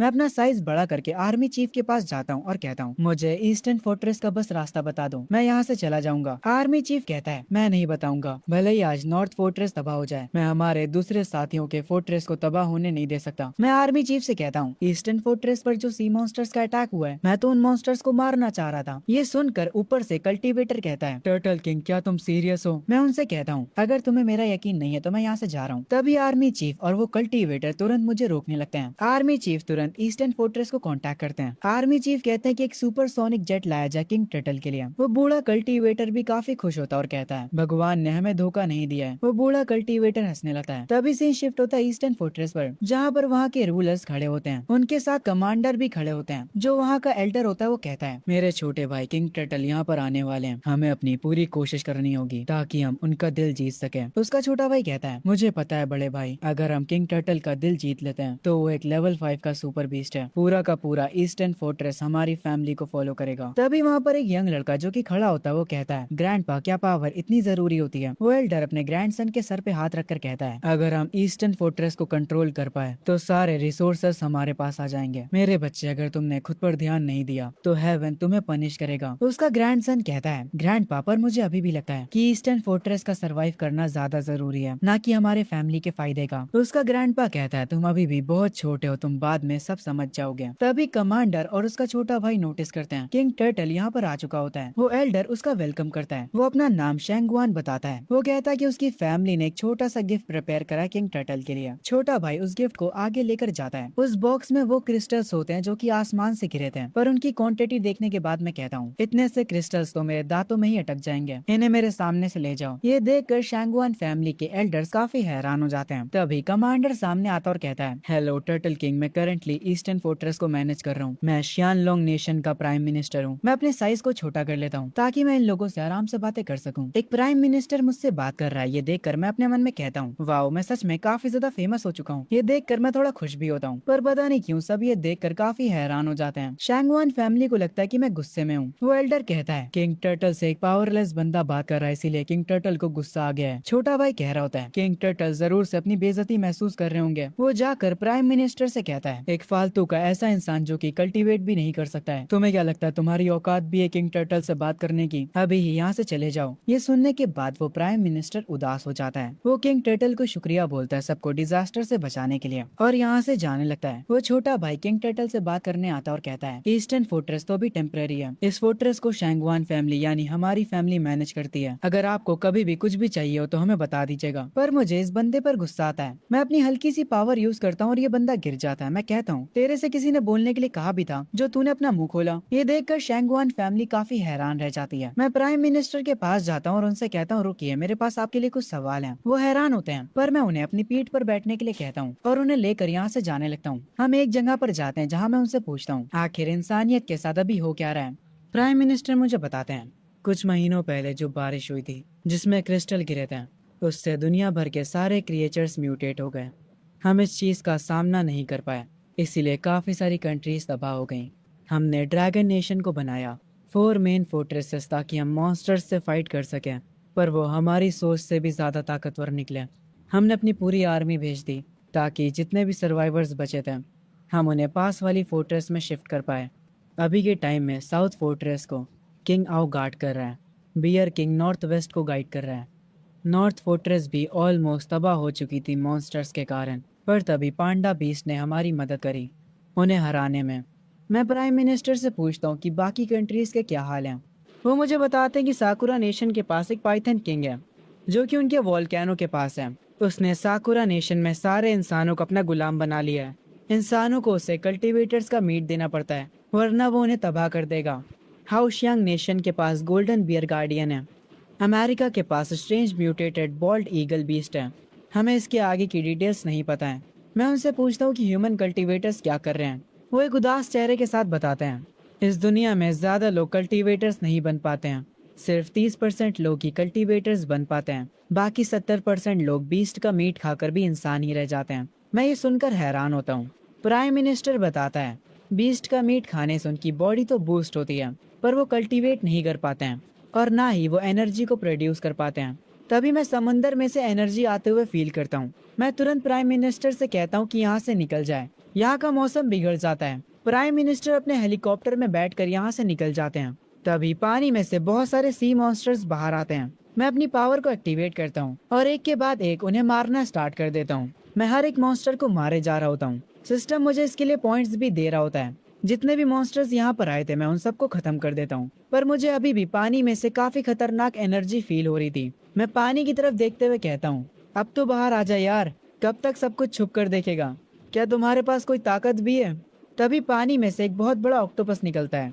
वो मेरी बेइज्जती करते हुए कहता है, तुम गोलू मोलू से टटल, तुम अपनी औकात भूल रहे हो। पर मुझे ये मानना पड़ेगा कि तुम्हारे पास स्किल्स हैं। आखिर तुम इंसानों का साथ क्यों दे रहे हो? मैं उस ऑक्टोपस से कहता हूँ कि मैं किसी की भी साइड नहीं हूँ, मुझे बस मेरी परवाह है। ये सुनने के बाद वो ऑक्टोपस कहता है, तुम्हें सिर्फ अपनी परवाह है, यानी तुम्हें बाकी के मॉन्स्टर्स को मारने में मजा आता है। ठीक है, कोई बात नहीं। अगर तुम हमारे बॉस के नौकर बनने के लिए तैयार हो जाते हो तो इस समंदर के ट्रिलियंस ऑफ क्रिएचर तुम्हारे गुलाम बन सकते हैं। मैं ये सुनने के बाद कहता हूँ, मैं किसी की गुलामी नहीं करने वाला। मुझे जो कुछ भी चाहिए होगा मैं खुद से हासिल कर लूंगा। ये सुनने के बाद उस ऑक्टोपस को गुस्सा आता है। जब वो ऑक्टोपस अपने टेंटिकल से मेरे ऊपर अटैक करने जा रहा होता है, तभी ये पूरा समंदर हिल जाता है। ये इस ऑक्टोपस की पावर नहीं थी। ये देखने के बाद वो ऑक्टोपस तक शॉक रह जाता है। ये प्रेशर काफी ज्यादा टेरिफाइंग होता है। मैं कहता हूँ, क्या ये पावर है लेवल 7 के सी एम्परर बीस्ट की? इस पावर को देखकर वो ऑक्टोपस भी शांत हो जाता है और मुझसे कहता है, ओए गोलू मोलू, मेरी बात सुन। ये सुनकर मैं हैरान होता हूँ, ये बंदा मुझे गोलू मोलू कैसे कह रहा है? वो ऑक्टोपस मुझे बताता है, मेरे एम्परर ने कहा कि वर्ल्ड 5 बार अवेक होगा। लिंगशी की थर्ड वेव 3 दिनों में आएगी, 100 माइल्स की कोस्ट लाइन पर। ये पूरा समंदर हमारा एरिया बन जाएगा स्पिरिचुअल पावर गैदर करने के लिए। ये सुनने के बाद मैं कहता हूँ, मेरे होते ही तुम लोग कभी नहीं कर पाओगे। वो ऑक्टोपस मुझसे कहता है, मेरे एम्परर को पता था कि तुम एग्री नहीं करने वाले, तो इसीलिए वो तुम्हारे साथ एक गेम खेलना चाह रहे हैं। कल सुबह 1 मिलियन लेवल 3 और लेवल 4 के बीस्ट यहाँ पर आने वाले हैं। अगर कल तुम उन सबको मार देते हो तो हम लोग ईस्टर्न फोर्ट्रेस को बख्श देंगे, और अगर तुम ये नहीं कर पाते हो तो ये पूरा समंदर हमारा होगा। तब तुम्हें पता चलेगा कि तुम कितने बेवकूफ़ हो। ये कहकर वो ऑक्टोपस यहाँ से चला जाता है। कुछ देर बाद अपने हेलीकॉप्टर से प्राइम मिनिस्टर यहाँ पर वापस आ जाते हैं। वो तुरंत भागते हुए मेरे पास आते हैं। मैं प्राइम मिनिस्टर से कहता हूँ, मैं आपके साथ एक डील करना चाहता हूँ। मैंने जितने भी सी मॉन्स्टर्स को भी मारा है, मैं उन्हें अकेला नहीं खा सकता, तो आप इनका मीट ले जा सकते हैं। आप ये मीट इंसानों को दे सकते हैं। मैं उम्मीद करता हूँ कि कुछ इंसान कल्टीवेटर्स बन पाए। ये सुनने के बाद प्राइम मिनिस्टर्स की आंखों में एक चमक आ जाती है। वो बहुत ही ज्यादा खुश हो जाते हैं। मैं उनसे कहता हूँ, इस मीट के बदले मुझे स्पिरिचुअल पावर चाहिए। वो प्राइम मिनिस्टर में इस बात को तुरंत मान लेते हैं और कहते हैं, ठीक है, मैं अभी स्पिरिचुअल पावर को अरेंज करता हूँ आपके लिए। वो अपने वर्कर्स को बुलाते हैं सी मॉन्स्टर्स की बॉडी को ले जाने के लिए। थोड़ी देर बाद वो आते हैं एक बॉक्स के साथ। जब वो उस बॉक्स को खोलते हैं तो उस बॉक्स के अंदर स्पिरिचुअल पावर होती है। जो मॉन्स्टर्स का मीट मैंने उन्हें दिया है उसकी कीमत होती है 2 लाख स्पिरिचुअल पावर। वो मुझे ये स्पिरिचुअल पावर दे देते हैं। मैं तुरंत उस स्पिरिचुअल पावर को कंज्यूम करने लगता हूँ। इस स्पिरिचुअल पावर को यूज करने के बदले सिस्टम मुझे रिवॉर्ड भी देता है। वो मुझे 1.5 लाख पॉइंट्स देता है। मैं उन सारे पॉइंट्स को डिफेंस में डाल देता हूँ और ये करते ही मुझे पावर अप मिल जाता है। थोड़ी देर बाद मुझे प्राइम मिनिस्टर कॉल करते हैं और कहते हैं, किंग टर्टल, क्या कल सुबह के लिए आपको सपोर्ट चाहिए? मैं उनसे मना कर देता हूँ और कहता हूँ, आपको बस 2 चीजें करनी है। पहला, इस जगह को पूरा खाली कर दीजिए। दूसरा, तैयार हो जाइए। मैं कल आप लोगों को और भी ज्यादा मॉन्स्टर का मीट देने वाला हूँ। कल सुबह एक बहुत ही टफ फाइट होने वाली है। उस ऑक्टोपस की औकात कैसे हुई मुझे गोलू मोलू बोलने की? मैं उसे छोड़ूंगा नहीं।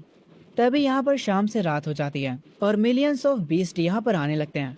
मैं भी अपनी फुल पावर के साथ तैयार होता हूँ। मैं अपनी टाउंट स्किल को एक्टिवेट करता हूँ। तभी से शिफ्ट होता है। हम उस ऑक्टोपस को देखते हैं जो कि समुंदर के अंदर एक ब्लैक टर्टल से बातें कर रहा होता है। वो ब्लैक टर्टल कहता है, एम्परर बीस्ट ने इस बार सच में हमें ऑर्डर दिया है। हम उस पर एक साथ अटैक करेंगे। हमें अपने अपोनेंट को मारना होगा। ऑक्टोपस कहता है, मैं उस टर्टल किंग से कल ही मिला था। हमें पहले ये देखना होगा कि उसके पास कौन कौन सी पावर्स हैं। ब्लैक टर्टल कहता है, इसीलिए तो हम उसके पास मिलियंस ऑफ सी मॉन्स्टर्स भेज रहे हैं, ताकि हम उसकी मेन स्किल का पता लगा सकें। जब उसकी सारी स्किल्स खत्म हो जाएंगी, तब वो मोमेंट होगा जब हम उस पर अटैक करेंगे। हम तुरंत उसे खत्म कर देंगे। हम देखते हैं ऊपर लैंड पर टर्टल किंग तैयार होता है सबसे फाइट करने के लिए। वो तुरंत एक के बाद एक सी मॉन्स्टर्स को मारने लगता है। उसके ऊपर काफी सारे बीस्ट एक साथ अटैक करते हैं, पर वो फिर भी उन पर भारी पड़ रहा होता है। ये फाइट हेडक्वार्टर में सारे लोग स्क्रीन पर देख रहे होते हैं। आर्मी चीफ कह रहा होता है, क्या turtle king millions of beast को हैंडल कर पाएगा? प्राइम मिनिस्टर कहते हैं, हमें उस पर भरोसा करना होगा और इस मौके का फायदा उठाना होगा। टॉप काउंसिल ने डिसाइड कर लिया है, इस बार टर्टल किंग जिन भी मॉन्स्टर्स को मारेगा, उनकी बॉडी कल्टीवेटर्स ले जाएंगे। हम कुछ समय बाद का सीन देखते हैं। हमारे टर्टल किंग ने एक लंबी लड़ाई के बाद सारे मॉन्स्टर्स को हरा दिया होता है। ये चीज देखकर ऑक्टोपस पानी के अंदर से काफी गुस्सा होता है। वो गुस्से में कहता है, बस इंतजार करो, हम तुम्हें जल्द ही सबक सिखाएंगे। क्योंकि अब पानी से और सी बीस्ट बाहर नहीं आ रहे होते हैं, इसीलिए मैं प्राइम मिनिस्टर से कहता हूँ कि यहाँ से सारी बॉडीज उठवा लें।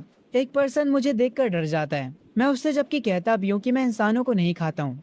तभी हम देखते हैं कि यहाँ पर शैंगवान फैमिली का ग्रैंडसन आता है। वो मुझसे आकर पूछता है, किंग टर्टल, क्या इंसान या सच में खतरे में? ये सुनने के बाद उसके ग्रैंडफादर हैरान हो जाते हैं और वो उसे चुप रहने के लिए कहते हैं। मैं उनके ग्रैंडसन के जवाब में कहता हूँ कि मुझे नहीं पता। उनका ग्रैंडसन काफी गुस्सा होता और कहता है, मुझे यकीन नहीं हो रहा। हम इंसानों ने आइस एजेस को सरवाइव करा, समुंदर की वेव्स को सरवाइव किया, यहाँ तक कि हमने वॉर्स को भी सरवाइव किया है। हम लोग हमेशा जिंदा बचे हैं। अगर खुद हेवंस भी हमें मिटाना चाहे, तब भी मुझे यकीन है इंसान अपनी किस्मत खुद से लिख सकते हैं। ये सुनने के बाद उस लड़के के ग्रैंडफादर जमीन पर अपना सर रख देते हैं और माफी मांगने लगते हैं और कहते हैं, टर्टल किंग प्लीज इसकी बातों का बुरा मत मानिएगा। ये बस एक बच्चा है, इसे दुनिया की समझ नहीं है। पर मुझे उस लड़के की बात का बुरा नहीं लगा होता। मैं तो बल्कि उस लड़के से कहता हूँ कि वो मेरे साथ चले। मैं उस लड़के को बताता हूँ कि मैं ईस्टर्न फोर्ट्रेस की तरफ जा रहा हूँ और वो मेरे साथ चल सकता है। ये सुनकर वो लड़का खुश हो जाता है और कहता है, ठीक है, मैं आपको रास्ता दिखाऊंगा। उसके बाद हम दोनों साथ में वहाँ से चले जाते हैं। क्योंकि मैंने उस लड़के पर गुस्सा नहीं करा होता, इसीलिए उसका ग्रैंडफादर काफी खुश हो जाता है। वो रोते हुए कह रहा होता है, ऐसा लगता है कि हमारी शैंगवान फैमिली सच में ब्लेसेड है। कुछ टाइम बाद मैं ईस्टर्न फोर्ट्रेस के बेस पर पहुंच जाता हूं और वहां जाकर कहता हूं, मुझे बाकी के 3 फोर्ट्रेसेस से भी बात करनी है। मुझे उन लोगों से कुछ अनाउंस करना है। ये सुनने के बाद प्राइम मिनिस्टर कहते हैं, टर्टल किंग, हमें नहीं लगता कि आप इस साइज के साथ बेस के अंदर जा पाएंगे। ये सुनने के बाद मैं कहता हूँ, इसकी टेंशन आप लोग मत लीजिए। और मैं तुरंत अपने साइज को छोटा कर लेता हूँ, जिसे देखकर वो लड़का काफी खुश हो जाता है। वो मेरे पास आता और मुझे क्यूट बोलता है। पर ये सुनने के तुरंत बाद उसके ग्रैंडपा उसके सर पर मारते हैं। मैं कुछ भी नहीं कहता और उनसे कहता हूँ, चलो अंदर चलते हैं। अंदर एक टीम सारे फोर्ट्रेसेस के गार्डियन को वीडियो कॉल करती है। सब लोग वीडियो कॉल पर होते हैं और मैं उस लड़के के हाथ पर होता हूँ। बियर किंग कहता है, हम तो मीटिंग करने वाले थे ना, मेरा पुराना यार टर्टल किंग कहाँ पर है? वो लड़का मुझे उठाकर बियर किंग को दिखाता है। बियर किंग मुझे देखकर हैरान रह जाता है। वो कहता है, तुम्हारा ऑरा मेरे पुराने दोस्त जैसा है, कहीं तुम उसके बच्चे तो नहीं हो? ये सुनकर सब वहाँ पर हंसने लगते हैं। मैं इनकी बातों पर ध्यान नहीं देता हूँ और डायरेक्ट कहता हूँ, चलो अब काम की बात पर आते हैं। परसों लिंगशी की 3rd वेव आने वाली है। मुझे ड्रैगन कंट्री का हर एक कल्टीवेटर चाहिए उस फाइट में, और जितनी हो सके उतनी ज्यादा स्पिरिचुअल पावर को गैदर करो। ये सुनने के बाद प्राइम मिनिस्टर कहते हैं, अगर इंसान फोर्ट्रेस को छोड़ देते हैं तो ड्रैगन कंट्री में जितने भी बीस्ट हैं वो सारे फोर्ट्रेसेस पर अटैक कर देंगे। मैं उन 3 गार्डियंस की तरफ देखते हुए कहता हूँ, तुम तीनों सारे इंसानों को प्रोटेक्ट करोगे। इंसानों को हम 70% स्पिरिचुअल पावर देंगे। मैं 20% स्पिरिचुअल पावर लूंगा और बाकी के 10% में से तुम लोग ले लेना। इस बात पर वो तीनों गार्डियंस मान जाते हैं। ये देखने के बाद हेडक्वार्टर में सब लोग खुश हो जाते हैं और तालियां बजाने लगते हैं। प्राइम मिनिस्टर एक पर्सन से कहता है, ओरिजिनली इंसान स्पिरिचुअल पावर को अपने बेस के अंदर ही कलेक्ट कर सकता है, पर अगर लोग बेसिस को छोड़ पाए तो वो बहुत ज्यादा स्पिरिचुअल पावर गैदर कर सकते हैं। ये सुनने के बाद वो पर्सन कहता है, आपने बिल्कुल सही कहा और यही हमारा मौका होगा उन मॉन्स्टर से हमारा घर वापस लेने का। ये सुनने के बाद प्राइम मिनिस्टर कहते हैं, मैं अभी सबको ऑर्डर देता हूँ ताकि सारे कल्टीवेटर्स रेडी हो जाएं। टर्टल किंग उस लड़के के पास खड़ा होता है और कह रहा होता है, अगर हमें खुद से अपनी किस्मत लिखनी है तो इंसानों को इस एरा का पहला टॉर्च खुद से जलाना होगा। वो सफेद कपड़ों वाला लड़का मुझे देख रहा होता है। तभी से शिफ्ट होता है। मैं समंदर के पास आ चुका होता हूँ और अपनी स्किल के कूल डाउन होने का इंतजार कर रहा होता हूँ। सिर्फ 1 ही मिनट बचा है मेरी स्किल को कूल डाउन होने में। तभी भागते हुए वो लड़का और प्राइम मिनिस्टर साथ में आते हैं। वो लोग कह रहे होते हैं कि एक मुसीबत आ गई। वो मुझे परेशान चेहरे के साथ बताते हैं टर्टल किंग पांडा किंग बहुत ही ज्यादा घायल हो चुका है। लेवल 5 के सी बीस्ट ने उस पर अटैक करा है। साउथ फोर्ट्रेस प्रिपेयर करा ताकि वो शेनोंग को एक्सपेंड कर सके। एक जाइंट एप सडनली माउंटेन से नीचे आ गया। उसने नीचे आते ही हमारे लायन किंग को आसानी से धूल चटा दी। वो तो उसके साथ ऐसे खेल रहा था जैसे लायन किंग कोई बच्चा हो। मैं प्राइम मिनिस्टर से पूछता हूँ आखिर अभी की सिचुएशन क्या है। वो मुझे बताते कि नॉर्थ वेस्ट फोर्ट्रेस अभी सेफ है, क्योंकि अभी तक किसी भी लेवल 5 के जाइंट मॉन्स्टर ने वहां पर अटैक नहीं किया है। पर तब भी ये एक बड़ी प्रॉब्लम है। मैं प्राइम मिनिस्टर से कहता हूँ सारे वेपन्स को तुरंत तैयार करवाइए। जो भी कल्टीवेटर्स लेवल 3 के हैं उन्हें नॉर्थ में भेज दीजिए सपोर्ट के लिए। ये सुनने के बाद प्राइम मिनिस्टर कहते हैं अभी तक समुंदर से मॉन्स्टर्स नहीं आए। अगर अभी हमारी मेन फोर्स नॉर्थ की तरफ जाती है तो फिर सी मॉन्स्टर्स ईस्टर्न फोर्ट्रेस को तबाह कर देंगे। मैं यहाँ के लोगों को खतरे में नहीं डाल सकता। मैं अपने सिस्टम को ओपन करता हूँ और कुछ चेक करता हूँ और उसके बाद कहता हूँ चलो मैं पहले इन समुद्री मॉन्स्टर्स का खेल खत्म कर देता हूँ। ये कहकर मैं समुद्र की तरफ जाने लगता हूँ। मैं उन दो बॉस मॉन्स्टर्स के पास पहुंच जाता हूँ जो कि इन सी मॉन्स्टर्स को कंट्रोल कर रहे थे। वो ऑक्टोपस दोबारा से मुझे कहता है ओए गोलू मोलू तुम्हारी इतनी औकात हो गई कि तुम समुद्र में आकर हमसे लड़ोगे। वो ब्लैक टर्टल कहता है हमारे एम्परर ने तुम्हें एक आखिरी मौका दिया है, या तो अभी हमारे सामने सरेंडर कर दो या फिर इस समुद्र के अंदर हमेशा के लिए दफन हो जाओ। मैं इन लोगों की बातों पर घंटा भी ध्यान नहीं देता और डायरेक्ट इनकी तरफ बढ़ने लगता हूँ। ऑक्टोपस मुझ पर अपनी चैन से अटैक करता है और मुझे उन चैन में जकड़ लेता है। ब्लैक टर्टल अपना एक ग्रेविटी अटैक का यूज करता है। मैं पानी के और गहराई में जाने लगता हूँ। मैं सोचने लगता हूँ कि मैं ऐसा क्या करूँ जिससे इन दोनों को हरा सकूं। मुझे कुछ ही सेकंड्स में इन दोनों के पास जाना होगा, तभी मैं इन्हें हरा सकता हूँ। मैं ऑलरेडी काफी ज्यादा जख्मी हो चुका होता हूँ। मेरे पूरे शरीर से खून आ रहा होता है, पर फिर भी मैं हिम्मत नहीं हारता। मेरी आंखें लाल हो जाती हैं। मैं बरसक मोड को ऑन करता हूँ और उसके भी एक नेक्स्ट लेवल पर चला जाता हूँ। मेरी स्पीड काफी गुना तेज हो जाती है। मैं बहुत तेजी से उन दोनों की ओर बढ़ता हूँ। ये देखकर वो ऑक्टोपस हैरान हो जाता है। मैं तुरंत जाकर उसे बाइट करता हूँ और उसे वहीं पर खत्म कर देता हूँ। इसे मारने पर मुझे 8600 पॉइंट्स मिलते हैं। वो ब्लैक टर्टल की ये देखकर फट जाती है। मैं तुरंत उसकी ओर जाने लगता हूँ, पर उसका डिफेंस काफी ज्यादा मजबूत होता है। मैं इजीली उसके डिफेंस को नहीं तोड़ पाता, पर फिर भी मैं अपनी फुल पावर का इस्तेमाल करके उसे समुद्र की जमीन पर पटक देता हूँ। बहुत सारे सी मॉन्स्टर्स मेरे आसपास आ जाते हैं। ये देखकर मैं थोड़ा सा पीछे हटने का फैसला करता हूँ और ऊपर जाने लगता हूँ, पर तभी अचानक से वो ब्लैक टर्टल वापस उठता है और मेरे पास आकर मेरे हाथ पर काट लेता है। मैं अपने डिफेंस को तो ऑन कर लेता हूँ, पर फिर भी मेरी बॉडी से खून निकलने लगता है। मैं अपने एक हाथ में एनर्जी को गैदर करता हूँ और उसी हाथ से उस ब्लैक टर्टल को एक पंच मारता हूँ और उसे वहीं पर खत्म कर देता हूँ। इस टर्टल को मारने के मुझे 9600 पॉइंट्स मिलते हैं। उसको मारने के बाद बहुत सारे सी मॉन्स्टर्स मेरे पीछे पड़ जाते हैं। हेडक्वार्टर्स में बैठे सारे लोग ये फाइट को देख रहे होते हैं। मैं उन दोनों मॉन्स्टर्स की बॉडी को जमीन पर ले आया होता हूँ। हॉन्गर मुझे वापस से स्क्रीन पर देखकर काफी खुश हो जाता है और कहता है ये तो किंग टर्टल है, मुझे पता था कि वो जीत जाएगा। पर तभी पानी में से बहुत सारे सी मॉन्स्टर्स निकलने लगते हैं। हॉन्गर ये देखकर बर्दाश्त नहीं कर पाता कि मैं उन सब से अकेले लड़ने वाला हूँ। वो तुरंत मेरे पास आने के लिए निकल पड़ता है, पर उसके ग्रैंड पा उसे रोक लेते हैं और कहते हैं आखिर तुम्हें क्या लगता है कि तुम क्या कर रहे हो। हॉन्गर उनसे कहता है कि उसे किंग टर्टल की मदद करनी है। ये सुनने के बाद उसके ग्रैंडपा कहते हैं आखिर तुम वहाँ पर जाकर उसकी मदद कैसे करने वाले हो, तुम कर भी क्या सकते हो। हॉन्गर ये सुनकर रोने लगता और कहता है आप क्या चाहते हैं मैं यहाँ पर खड़ा होकर उनकी फाइट देखूं। ये सुनने के बाद प्राइम मिनिस्टर और उसके ग्रैंडपा दोनों ही उदास हो जाते हैं। प्राइम मिनिस्टर कहते हैं ये एक ऐसी बैटल है जिसे हम ज्वाइन नहीं कर सकते, हम बस यहाँ पर रहकर किंग टर्टल पर भरोसा कर सकते हैं। दूसरी तरफ मैं उन सी मॉन्स्टर्स को मार रहा होता हूँ। उनकी तादाद बहुत ज्यादा होती है। सारे लोग मेरे जीतने के लिए प्रे कर रहे होते हैं। आखिरकार एक लंबी लड़ाई के बाद मैं उन सारे सी मॉन्स्टर्स को खत्म कर देता हूँ। सूरज की रोशनी मुझ पर पड़ती है। मेरी जीत देखने के बाद हेडक्वार्टर में हॉन्गर काफी ज्यादा खुश हो जाता है और वो लोग जो मेरे लिए प्रे कर रहे थे वो सब भी। पर तभी प्राइम मिनिस्टर किसी चीज को देखकर कहते हैं ये अच्छा नहीं हुआ। उन्होंने स्क्रीन पर मेरे मुंह से खून निकलता हुआ देख लिया होता है। मैं जमीन पर गिर जाता हूँ। मैंने एक बहुत ही लंबी बैटल करी है और उन दोनों मेन बॉसेस से भी फाइट करी। उस ब्लैक टर्टल ने मेरे हाथ पर काट भी लिया था और मेरी खुद की स्किल टॉन्ट का भी मुझ पर असर था। ये कहना गलत नहीं होगा कि अगर मैं और ज्यादा लड़ता तो मेरी खुद की स्किल ही मेरी जान ले लेती। ये स्पेशल पावर खतरनाक तो है, पर ये मेरी भी जान ले सकती है। मेरे पास जितने भी पॉइंट्स होते हैं मैं उन सबको डिफेंस में डाल देता हूँ। उसके थोड़ी देर बाद मैं ठीक होने लगता हूँ। मैं उस बॉस ऑक्टोपस को खाने लगता हूँ। प्राइम मिनिस्टर यहाँ पर कल्टीवेटर्स के साथ आ जाते हैं ताकि वो इन सी मॉन्स्टर्स की बॉडी को ले जा सके। हॉन्गर तुरंत मेरे पास आता है और मुझसे पूछता है क्या मैं ठीक हूँ। मैं उससे कहता हूँ कि कोई भी टेंशन लेने वाली बात नहीं है। उसके बाद मैं प्राइम मिनिस्टर के पास जाता हूँ और उनसे कहता हूँ ऐसा लगता है कि समुद्र के सारे मॉन्स्टर्स खत्म हो चुके हैं। प्राइम मिनिस्टर मुझे थैंक यू बोलते हैं और कहते हैं तुमने जो हमें इस बार 20 बीस्ट मीट दिया है उसका टोटल 5 लाख स्पिरिचुअल एनर्जी हुआ। टर्टल किंग, क्या तुम अब हमारी पूरी कंट्री को अपना गुलाम बनाने की सोच रहे हो, जैसा यामाता ने करा है साकुरा कंट्री के साथ? मैं ये सुनने के बाद कहता हूँ, नहीं, मेरा ऐसा कोई भी इरादा नहीं है। प्राइम मिनिस्टर मुझसे कहते हैं तो तुम हमारी मदद क्यों कर रहे हो? मैं उनसे कहता हूँ, मैं ये सब बस अपने लिए कर रहा हूँ। मैं अपने मन में सोचता हूँ, आखिर मेरी पिछली जिंदगी में मैं भी तो एक इंसान था। मैं प्राइम मिनिस्टर से कहता हूँ, आप फिक्र मत करिए, मैं इंसानों को खाने वाला नहीं हूँ। प्राइम मिनिस्टर मेरी इन बातों पर भरोसा कर लेते हैं। मुझे सिस्टम का नोटिफिकेशन आता है जिसमें सिस्टम बताता है आपने ईस्टर्न फोर्ट्रेस को बचा लिया है, आपका ये मिशन कंप्लीट हो चुका है।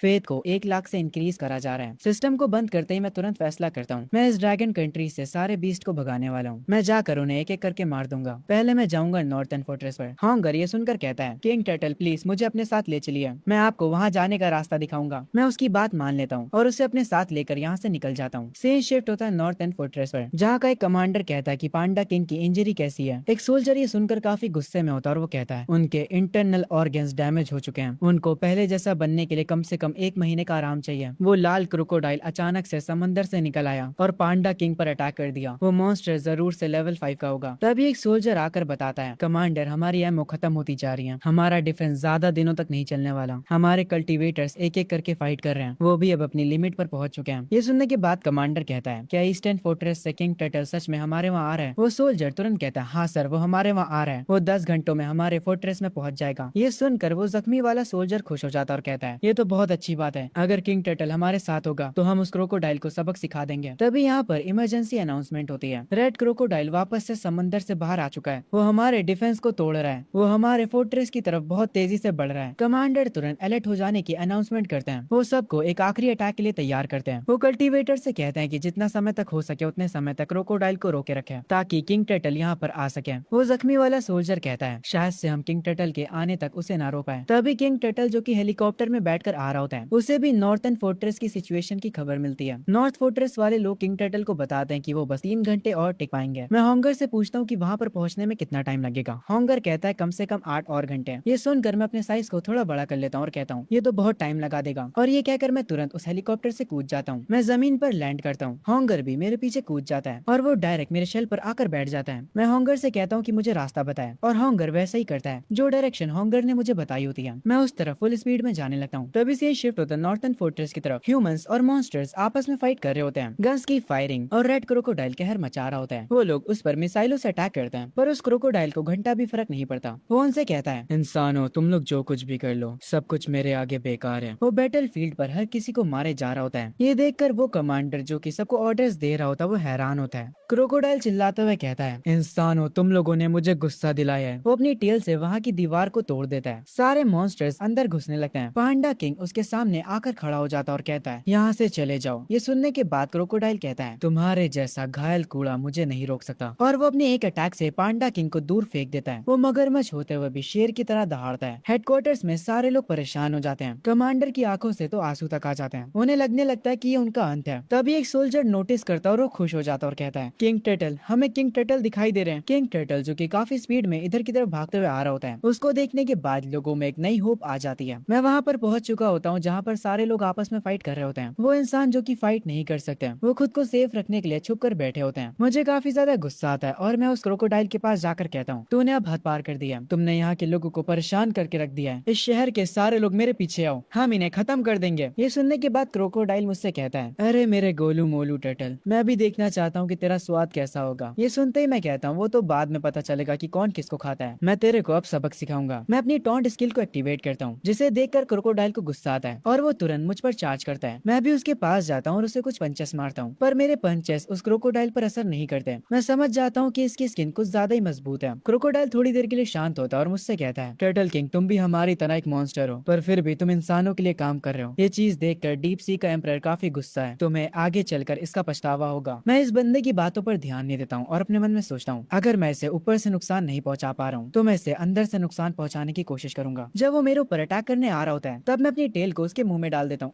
और क्योंकि मेरे टेल में कांटे लगे थे इसीलिए उसकी पूरी जीभ कट जाती है। उसके बाद मैं हवा में घूमता हूँ और घूमते घूमते तेजी से उस पर अटैक करता हूँ और कुछ ही अटैक्स के साथ मैं उसे मार देता हूँ। और इस मॉन्स्टर को मारने पर मुझे 12,000 पॉइंट्स मिलते हैं। मतलब ये काफी स्ट्रॉन्ग मॉन्स्टर था। हेडक्वार्टर में एक सोल्जर रिपोर्ट दे रहा होता है और कह रहा होता है, पांडा किंग काफी बुरी तरह से जख्मी है, कल्टीवेटर्स को तुरंत इमरजेंसी ट्रीटमेंट के लिए ले जाया जा रहा है। तभी हॉन्गर मुझे लेकर कमांडर के पास आ जाता है। वहाँ का कमांडर मुझे ग्रीट करता है। मैं उस कमांडर से कहता हूँ कि तुमने बहुत अच्छा काम करा, अब मेरी मदद करो ताकि मैं ईस्टर्न फोर्ट्रेस के चीफ को कांटेक्ट कर सकूं और उनसे कहो कि नॉर्थ फोर्ट्रेस के ब्लैक बियर किंग को यहाँ भेजे, मेरे पास कुछ प्लान्स हैं। वो कमांडर कहता है फिर हम इंसानों को क्या करना होगा। मैं कमांडर से कहता हूँ कि इन सारी चीजों को ब्रॉडकास्ट करो और मेरी ये बात मानकर वो लोग हजारों की तादाद में कैमरा ड्रोन्स को आसमान में छोड़ देते हैं ताकि इंसान हर एक चीज पर नजर रख सके। उन ड्रोन्स में असल में एक स्पीकर भी लगा होता है और उस स्पीकर में मेरी रिकॉर्डिंग होती है जिसमें मैं कह रहा होता हूँ होशिया में जितने भी बीस्ट हैं वो इस लड़ाई में इंसानों का साथ देंगे। ये मेरा यानी किंग टर्टल का ऑर्डर है, हर एक बीस्ट को मेरी बात माननी होगी। वो लोग सिटी में आकर इंसानों के साथ मिलकर लड़ सकें। बीस्ट और इंसान एक दूसरे पर कोई भी अटैक्स नहीं करेंगे। ये बात उस जाइंट एप तक भी पहुंचती है और वो कहता है ये तो काफी इंटरेस्टिंग लग रहा है। इस बात को हर एक पावरफुल मॉन्स्टर समझता है। मैं महसूस कर सकता हूँ कि ये जो स्पिरिचुअल एनर्जी है वो हर बार बढ़ती जा रही है। पहले स्पिरिचुअल एनर्जी चावल के दाने जितनी थी,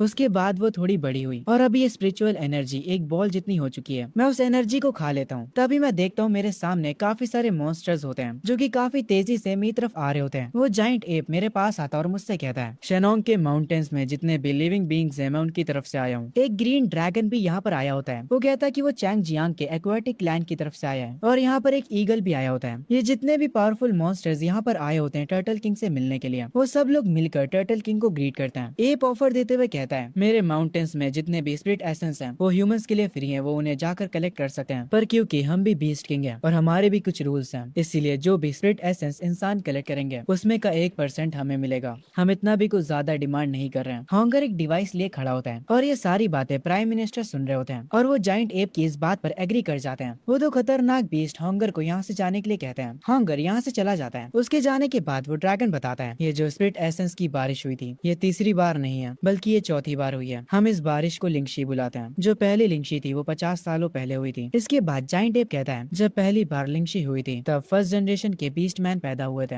ईगल जो कि एक पत्थर पर बैठा होता है वो कहता है पहले हम शांति से कल्टीवेट करते थे और अपने अपने इलाकों के अंदर रहते थे और हमें कभी भी इंसानों से कोई भी दिक्कत नहीं थी। पर ये जो तीसरी लिंगशी हुई थी उसके बाद कुछ गुस्सैल बीस्ट पैदा हुए जिनके पास अपना कोई भी दिमाग नहीं था। वो अपनी इंस्टिंक्ट का इस्तेमाल करके अटैक कर रहे हैं। हमने अपना पूरा ट्राई किया था कि हम उन्हें रोक सके पर वो हमारे कंट्रोल से बाहर चले गए। वो ग्रीन ड्रैगन कहता है पर इस बार हम सब साथ में आए, हम सब उस समंदर में छुपे हुआंग के लिए आए। ये सुनने के बाद मैं कहता हूँ क्या तुम लोग डीप सी बीस्ट एम्परर की बात कर रहे हो? वो लोग हाँ कहते हैं। वो ग्रीन ड्रैगन कहता है कुछ समय पहले वो लेवल 6 का मॉन्स्टर बन गया था और उसके बाद वो इन्फिनाइट ओशन में चला गया और अब वो और भी ज्यादा खतरनाक हो चुका है। वो ग्लेशियर्स को पिघलाना चाहता है और इस पूरी दुनिया को पानी में बदलना चाहता है। मैं उस ग्रीन ड्रैगन से पूछता हूँ आखिर वो एम्परर डीप सी में है कहाँ पर? ग्रीन ड्रैगन कहता है वो डीप सी के नॉर्थर्न ट्राइंगल में है। ये सुनने के बाद मैं अपने मन में सोचने लगता हूँ अब मुझे समझ आ रहा है कि जहाज नॉर्थर्न ट्रायंगल के पास जाकर डूब क्यों जाते थे। मुझे लगता है कि ये सब उसी का किया कराया है। ईगल कहता है तो अब हम सबको मिलकर डीप सी बीस्ट एम्परर से फाइट करना होगा। टर्टल किंग तुम भी हमारे साथ आ जाओ। मैं एक पत्थर पर खड़ा हो जाता हूँ और जितने भी बीस्ट मेरे आसपास थे उन सबसे कहता हूँ यहाँ पर जितने भी लोग हैं अगर तुम सब मेरे अंडर सर्व करते हो। पर ये सुनते ही वहाँ के जितने भी बीस्ट होते हैं वो गुस्सा हो जाते हैं और कहते हैं क्या तुम खुद को हमारा राजा समझ रहे हो? तुम्हें लगता है कि तुम हमें ऑर्डर दे सकते हो? इनके इस बिहेवियर को देखकर मैं अपनी एक एबिलिटी का यूज करता हूँ और इन बीस्ट को इनकी औकात दिखा देता हूँ। वो लोग तुरंत मेरी बात मान जाते हैं। जाइंट एप कहता है हमें क्या करना चाहिए। मैं उनसे कहता हूँ कि बस अपने इलाके में चले जाओ और अपनी आर्मी को कंट्रोल करो और उनसे मना करो कि वो लोग इंसानों पर अटैक ना करें और अगर इस बीच में कुछ भी उल्टा होता है तो मैं तुम सबको कांटेक्ट करूंगा। मेरी बात मानकर वो सारे बीस्ट यहाँ से चले जाते हैं और कुछ टाइम पहले जैसे हमारी डील हुई थी मॉन्स्टर्स के साथ सारे इंसान स्पिरिचुअल स्टोन को कलेक्ट कर रहे होते हैं और कोई भी बीस्ट उन पर अटैक नहीं कर रहा होता है। कभी भी किसी ने ये नहीं सोचा था कि इंसान और मॉन्स्टर्स एक साथ रह सकते हैं। इस बात के लिए सब लोग टर्टल किंग को शुक्रिया कहते हैं। वो लोग खुश होते हैं कि उनकी कंट्री के पास टर्टल किंग है। कुछ समय बाद कमांडर ट्रक भर के 5 लाख स्पिरिट स्टोन्स मेरे लिए लेकर आता है। हर एक क्रिस्टल से मुझे 10 फ्रीडम पॉइंट्स मिलते हैं तो मुझे टोटल 5 मिलियन पॉइंट्स मिलेंगे। ये सोचकर ही मेरी आंखों में एक अलग सी चमक आ जाती है। मैं कमांडर से कहता हूँ कि बाकी के बीस्ट किंग्स को भी उनके हिस्से के क्रिस्टल्स पहुंचा दिया जाए। कमांडर कहता है कि इस बात की आप फिक्र मत करिए। फिर मैं उन सारे क्रिस्टल्स को कंज्यूम करने लगता हूँ और कुछ ही देर में मैं उन सारे क्रिस्टल्स को कंज्यूम कर लेता हूँ। मुझे 5 मिलियन पॉइंट्स मिल जाते हैं जिसकी मदद से मैं अपने सारे स्टेट्स को मैक्स आउट कर लेता हूँ। पर मुझे अभी तक ये नहीं पता चला कि ये जो फेथ पावर मुझे मिली है ये एक्चुअली में है क्या। तभी हॉन्गर मेरे पास भागते हुए आता है और मुझसे कहता है टर्टल किंग एक मुसीबत है। साकुरा नेशन का जाइंट स्नेक हजारों की तादाद में इलाइट बीस्ट को लेकर हमारे ड्रैगन नेशन की तरफ आ रहा है। मैं तुरंत हॉन्गर से पूछता हूँ वो किस डायरेक्शन से आ रहा है और उसका पावर लेवल क्या है। हॉन्गर मुझे उनका रास्ता बताता है कि वो लोग किस रास्ते से आ रहे हैं। वो ईस्टर्न फोर्ट्रेस से होकर आएंगे। उसके बाद हॉन्गर कहता है अगर हम लोग पावर लेवल की बात करें तो वो मिड लेवल 6 पर होगा। मैं ये सुनने के बाद कहता हूँ ठीक है मैं समझ गया। उन सारे बीस्ट किंग्स को इकट्ठा करो जो कि पानी में लड़ सकते हैं और उन्हें तुरंत ईस्टर्न फोर्ट्रेस की तरफ भेजो। मेरी ये कमांड सुनकर ग्रीन ड्रैगन ईस्टर्न फोर्ट्रेस की तरफ बढ़ने लगता है और काफी सारी टर्टल्स की आर्मीज भी।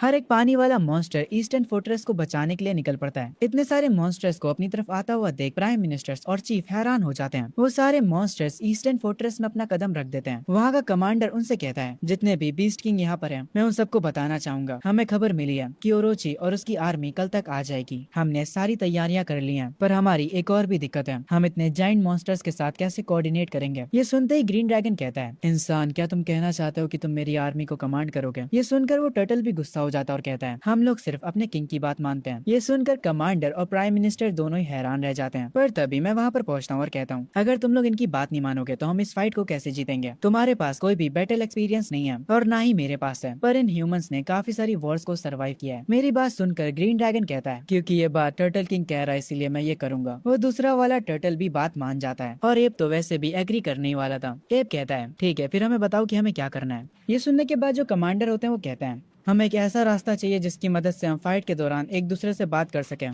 ताकि हम मॉन्स्टर्स को ऑर्डर दे सकें। अगर हम फाइट के दौरान एक दूसरे को ऑर्डर नहीं दे पाए तो सिचुएशन काफी खराब हो सकती है और हम एक एक करके हार सकते हैं। मैं कमांडर से कहता हूँ कि हम रेडियो का इस्तेमाल नहीं कर सकते। ये सुनने के बाद वो मुझसे कहते हैं, हमारे पास बहुत ज्यादा बीस्ट हैं और हम ये चीज सच में नहीं कर सकते। एक ऐसा रेडियो गियर बनाना जो कि बीस्ट किंग्स को फिट बैठे। तभी जो अपना जाइंट एप होता है उसके हाथ में एक छोटा सा मॉन्स्टर होता है।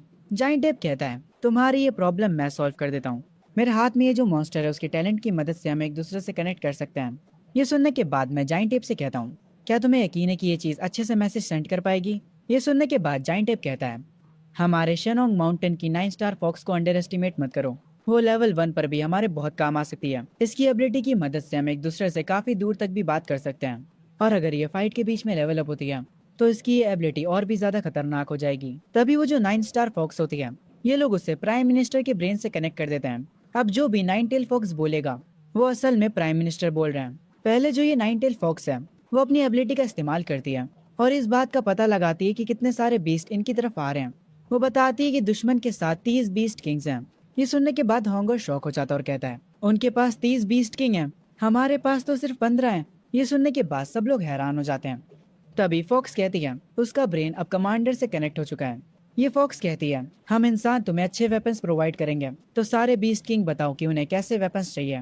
ये सुनने के बाद जाइंट एप कहता है, मुझे एक डायमंड की रॉड चाहिए जो कि 150 मीटर लंबी हो और मुझे एकदम असली वाला डायमंड चाहिए, वरना मुझे और कुछ नहीं चाहिए। लोहे की रॉड से मैं अटैक नहीं कर पाता हूँ। फॉक्स कहता है, ठीक है कल सुबह तक तुम्हें तुम्हारी रॉड मिल जाएगी। उसके बाद वो टर्टल के पास जाता है। टर्टल कहता है कि उसे क्लॉस चाहिए।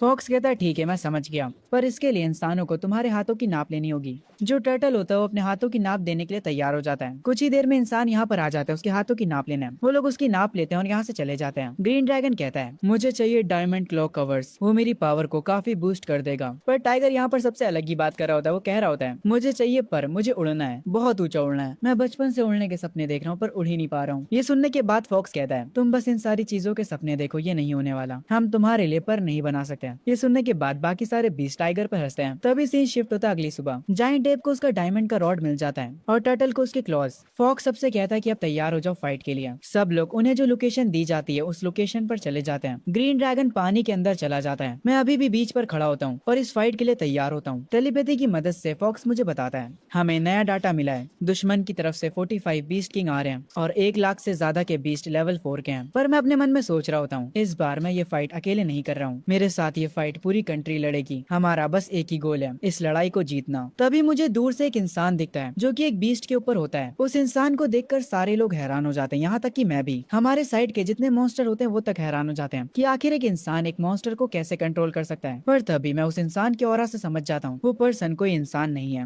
वो बंदा है यामातो ओरोची, हमारा दुश्मन। ये सुनकर सब हैरान हो जाते हैं। मैं उस मॉन्स्टर का ये फॉर्म देखकर समझ जाता हूँ। तो लेवल 6 पार करने के बाद तुम्हें इंसानी फॉर्म मिल जाता है। हम यामातो ओरोची को देखते हैं जो कि कह रहा होता है, ड्रैगन नेशन ये एक ऐसा नाम है जिसे सुनते ही मैं कॉन्कर करना चाहता हूँ। जाओ मेरे सैनिकों, सबको खत्म कर दो, एक को भी बख्शना मत। यामातो ओरोची के ये कहते ही सारे मॉन्स्टर्स काफी तेजी से आगे बढ़ने लगते हैं टर्टल किंग की ओर। ये देखकर मैं टॉन्ट स्किल का इस्तेमाल करता हूँ और इससे पहले कि वो मुझ पर अटैक करें मैं उन सब पर अटैक करने के लिए आगे बढ़ता हूँ। मैं एक के बाद एक सी बीस्ट को मारे जा रहा होता हूँ और फिर इनका एक किंग आता है मुझसे फाइट करने के लिए। वो मुझ पर एक इलेक्ट्रिक जाल फेंकता है पर मैं तुरंत अपनी पावर का यूज करके उसे तोड़ देता हूँ और उस बीस्ट किंग को तुरंत खत्म कर देता हूँ। मुझे 13,200 500 पॉइंट्स मिलते हैं। मेरा भाई जाइंट एप भी दूसरी तरफ इन लोगों को मारने में बिजी होता है और ड्रैगन भी एक बड़े ऑक्टोपस से फाइट कर रहा होता है और टर्टल भी किसी न किसी से फाइट कर रहा होता है। खैर तभी सीन शिफ्ट होता है एक मिस्टीरियस मॉन्स्टर्स की मीटिंग पर, जहाँ पर ये सारे लोग इंसानों की फॉर्म में होते हैं पर असल में ये सब मॉन्स्टर्स हैं। ये सिल्वर बालों वाला बंदा कहता है कि हम उस यामाता ओरोची के साथ हैं। ब्लॉन्ड बालों वाला बंदा कहता है मैं तुम लोगों को बताना चाहता हूँ कि मैं जल्द ही लेवल 7 तक पहुँचने वाला हूँ, मैं इनकी फाइट में अभी तो नहीं जा सकता। तभी एक शेर जैसा बंदा कहता है कोई बात नहीं भाई, तुम लेवल 7 पर जाने पर ध्यान दो, तुम बस मुझे ऑर्डर दो और मैं उस यामाता ओरोची का सर तुम्हारे कदमों में लाकर रख दूंगा। ब्लॉन्ड बालों वाला ये सुनकर कहता है ठीक है मैं समझ गया, पर जो डीप सी के बीस्ट टेम्परर हैं वो हर एक टॉप फाइटर्स पर नजर रखे हुए हैं, तुम्हें ये काम करने अकेले जाना होगा और काफी चालाकी से और छुप कर ये करना होगा। वो शेर टाइप का बीस्ट हंसता और कहता है ठीक है बस मेरा इंतजार करो, और ये कहकर वो यहाँ से चला जाता है। हम सब की अभी भी सी बीस्ट के साथ फाइट चल रही होती है और अब तो शाम भी हो चुकी होती है। हमारे साथी काफी घायल भी हो जाते हैं, यहाँ तक कि मैं भी काफी घायल हो जाता हूँ। यामाता ओरोची अभी भी सबको ऑर्डर्स दे रहा होता है, उसको इस फाइट में काफी मजा आ रहा होता है। मुझे ये देखकर काफी गुस्सा आता है, हम काफी समय से फाइट कर रहे हैं। मैं अपने घायल साथियों को देखता हूँ और मुझे और बुरा लगता है, बस अब बहुत हुआ। तभी मुझे सिस्टम का नोटिफिकेशन आता है कि मेरा एबिलिटी कूल डाउन खत्म हो चुका है। जैसे ही मेरी एबिलिटी का कूल डाउन खत्म होता है मैं तुरंत फुल स्पीड में यामाता ओरोची की तरफ निकल पड़ता हूँ, पर यामाता ओरोची काफी एटीट्यूड में होता और कहता है अरे यार गोलू मोलू तुम्हें क्या लगता है कि तुम क्या कर रहे हो। मैं तुरंत आसमान में एक जंप मारता हूँ और अपनी एक स्किल एक्सप्लोसिव निडल स्ट्राइक को एक्टिवेट करता हूँ, और सिर्फ यही नहीं बल्कि मैं अपनी सारी स्किल्स को अनलीश कर देता हूँ और उसके साथ टाउंट का भी इस्तेमाल करता हूँ। मेरी आंखें और यामाता ओरोची की आंखें चमकने लगती हैं। हम लोग इतने पास आ जाते हैं जैसे मानो हमारी किस होने वाली होती है। नहीं नहीं मेरा मतलब था जैसे हम टकराने वाले हों, पर यामाता ओरोची तुरंत ऊपर एक जंप करता है और मेरे शेल के ऊपर आकर खड़ा हो जाता है। मेरे शेल के ऊपर जो सींगे होती हैं वो उसे तोड़ देता है और कहता है तुम्हारी औकात कैसे हुई मुझे चैलेंज करने की। वो अपने ह्यूमन फॉर्म को हटाकर अपने असली फॉर्म में आ जाता है। उस सांप के 10 से भी ज्यादा सर होते हैं। मेरी ये देखकर फट जाती है। मैं तुरंत अपने शेल के अंदर चला जाता हूँ। यामाता ओरोची मुझ पर एक साथ अटैक करता है, तो ये है पावर यामाता ओरोची की। मेरी फुल पावर के साथ भी मैं इसकी बराबरी नहीं कर सकता हूँ। यामाता ओरोची टर्टल किंग के ऊपर हमले करे जा रहा था। उसको इस फाइट में काफी मजा आ रहा होता है। वो देखना चाह रहा था कि टर्टल किंग उसके सामने कितनी देर तक टिक सकता है। वो उसे पकड़ लेता है और वो उसे पानी में ले जाकर मारने लगता है। वो उसका सर पकड़ता है और उसे पानी के अंदर तक ले जाता है। टर्टल किंग की हालत बहुत ज्यादा खराब हो जाती है। उसे लगने लगता है कि शायद से अब ये उसका अंत है, पर तभी धुंधली आंखों के साथ उसे अपने सामने एक ह्यूमन दिखता है और ये वही शेर वाला बंदा होता है जिसे हमने मीटिंग में देखा था। इसे देखकर टर्टल किंग तुरंत समझ जाता है कि ये पर्सन भी कोई इंसान नहीं है बल्कि ये भी लेवल 6 का कोई मॉन्स्टर है। टर्टल किंग वापस से उठकर यामाता ओरोची का ध्यान भटकाता है। वो उसे काट लेता है। यामाता ओरोची टर्टल किंग पे एक आखिरी अटैक करता है और उसे मरने के लिए वहीं पर छोड़ देता है। और यामाता ओरोची जैसे ही उस शेर वाले बंदे को देखता है वो यहाँ से तुरंत भागने लगता है। वो शेर वाला बंदा उसका पीछा करता है। हमारा टर्टल किंग गहराइयों में डूबता जा रहा होता है। क्या ये उसका अंत था? खैर फाइनली इतने समय के बाद लड़ाई खत्म होती है। पूरा समंदर लाल हो जाता है। हर तरफ हम बीस्ट की लाशों को देख सकते हैं। हमारे जो बीस्ट किंग्स हैं वो सब समंदर किनारे खड़े होते हैं। फॉक्स सबको बताता है कि यामाता ओरोची भाग चुका है। हमने कर दिखाया। ग्रीन ड्रैगन कहता है टर्टल किंग सच में सारे बीस्ट का किंग है। मैं और मेरी आर्मी टर्टल किंग की विल को फॉलो करेंगे। वो गोल्डन टर्टल भी सेम चीज कहता है और अपना भाई जाइंट एप भी। हेडक्वार्टर्स में सिचुएशन को देखकर प्राइम मिनिस्टर कहते हैं मुझे यकीन नहीं हो रहा कि टर्टल किंग हमारे साथ नहीं रहा। तभी कमांडर वहाँ पर खड़े किसी को फोन लगाते हैं और उन्हें खबर मिलती है कि टर्टल किंग का ऑरा पूरी तरह से गायब हो चुका है। ये सुनकर प्राइम मिनिस्टर शॉक हो जाते हैं और हॉन्गर तो रोने ही लगता है। तभी हम कुछ दिन बाद का सीन देखते हैं। मौसम पहले जैसा बिल्कुल अच्छा हो जाता है। समुद्र किनारे हम एक इंसान को पड़ा देखते हैं। वो बेहोश होता है। एक क्रैब बीस्ट उसके पास आता और कहता है ये इंसान यहाँ पर कहाँ से आया? क्या ये मर चुका है? इसके पास से खुशबू काफी अच्छी आ रही है। पर तभी यहाँ पर एक शार्क बीस्ट पानी से निकल कर आता है। वो उस क्रैब से कहता है कि ये मेरा शिकार है, उसके पास से दूर हो जाए। इसको खाने के बाद मैं लेवल 4 का हो जाऊंगा और एम्परर के रूल के हिसाब से ये पूरा इलाका मेरा है। वो शार्क उस इंसान के पास जाने लगता है, पर जैसे ही वो उसे खाने चलता है वो इंसान उस शार्क को डिवोर कर लेता है। मतलब वो इंसान उस शार्क की एग्जिस्टेंस को ही खा जाता है। तभी उस इंसान की आंखें खुलती हैं। वो उठता है वापस से और हमें पता चलता है कि ये इंसान और कोई नहीं बल्कि हमारा टर्टल किंग है, जो मरा नहीं होता बल्कि वो लेवल 6 पर पहुंच चुका होता है। वो तुरंत सिस्टम को चेक करता है। उसके सारे पॉइंट्स जा चुके होते हैं। उसके एवोल्यूशन पॉइंट्स नेगेटिव में होते हैं। तब उसे याद आता है कि जब वो बेहोश हुआ था तब हुआ क्या था। उसके बेहोश होने से पहले सिस्टम उसे बताता है कि उसके फेथ पॉइंट्स पूरे हो चुके हैं और अब वो इवॉल्व कर सकता है। बेहोश होते होते उसने एवोल्यूशन को एक्सेप्ट कर लिया था। तो ये पूरा सीन हुआ था हमारे टर्टल किंग के साथ। टर्टल किंग वापस से अपने पुराने रूप में आता है और वापस से तुरंत ह्यूमन फॉर्म लेकर कहता है फाइनली अब मैं कूल और हैंडसम बन चुका हूँ। मेरी जो एबिलिटीज हैं वो अब और भी ज्यादा खतरनाक हो चुकी हैं और मुझे एक नई स्किल मिली है डिवोर करने की। मैं तुरंत इस स्किल को टेस्ट करने के लिए एक पानी के अंदर से लेवल 3 के बीस्ट को डिवोर कर लेता हूँ। ये करने से मुझे एक अलग पॉइंट्स मिलते हैं 500 एवोल्यूशन पॉइंट पॉइंट्स। मैं ये देखकर समझ जाता हूँ डिवोर करने की वजह से मुझे डायरेक्ट एवोल्यूशन पॉइंट्स मिल सकते हैं, पर मेरे पॉइंट्स अभी नेगेटिव में हैं, इसीलिए मुझे पहले ये सही करना होगा इससे पहले कि मैं लेवल अप करूँ। तभी थोड़ी देर बाद मैं रेत में धसे हुए एक टर्टल को बाहर निकालता हूँ और उसे अपनी पावर से हवा में उठाता हूँ। मैं उससे कहता हूँ कि डरना मत, मुझे बस तुमसे कुछ सवाल पूछने हैं। वो भी मेरे सवालों का जवाब देने के लिए तैयार हो जाता है। मैं उससे समंदर के रूल्स के बारे में पूछता हूँ। मैं उस टर्टल को नीचे रखता हूँ और वो मुझे बताता है, माय लॉर्ड, ये समंदर एम्परर के रूल्स को फॉलो करता है। जो जितना ज्यादा ताकतवर होगा उसे उतनी ज्यादा टेरिटरी मिलती है। लेवल 3 के नीचे के बीस्ट को कोई भी टेरिटरी नहीं मिलती है, वो बस इधर उधर घूमते रहते हैं। लेवल 4 पर आप एक 1000 माइल्स वाले किंग को चैलेंज कर सकते हैं। अगर आप जीत जाते हैं तो आप वहाँ के नए किंग बन जाएंगे। लेवल 5 पर बीस्ट किंग 100,000 माइल्स के रूलर को चैलेंज कर सकता है। उसके आगे के लेवल्स की जानकारी मेरे पास नहीं है। मैं उस टर्टल से कहता हूँ, अगर इस समंदर का कोई किंग मारा जाता है तो क्या एम्परर को कोई फर्क पड़ता है? जिस पर वो टर्टल कहता है, नहीं, एम्परर को कोई भी फर्क नहीं पड़ता। 1000 माइल्स के अंदर टोटल 7 किंग्स हैं। आखिरी किंग लॉर्ड यामाता के पीछे गया था और उसके बाद वो अभी तक वापस नहीं आया है। मैंने सुना है कि ईस्ट में जो बैटल हुई थी वो बहुत ही ज्यादा खतरनाक थी। मैं उस टर्टल से पूछता हूँ कि उस बैटल के बाद क्या हुआ। वो टर्टल कहता है, हम सबको लगा था कि हम जीत गए, पर अचानक से लॉर्ड यामाता भाग गए वहाँ से और वो काफी घायल थे। मुझे इसके आगे और कुछ नहीं पता, बाकी की चीजें सिर्फ बीस्ट किंग्स जानते हैं। ये सुनते ही मैं तुरंत समंदर की तरफ आगे बढ़ता हूँ और कहता हूँ, मुझे बाकी की जानकारी पता करने के लिए और भी ज्यादा हाई लेवल के बीस्ट को ढूंढना होगा। पहले मैं जाकर 100,000 माइल्स के इस रूलर से मिलूंगा।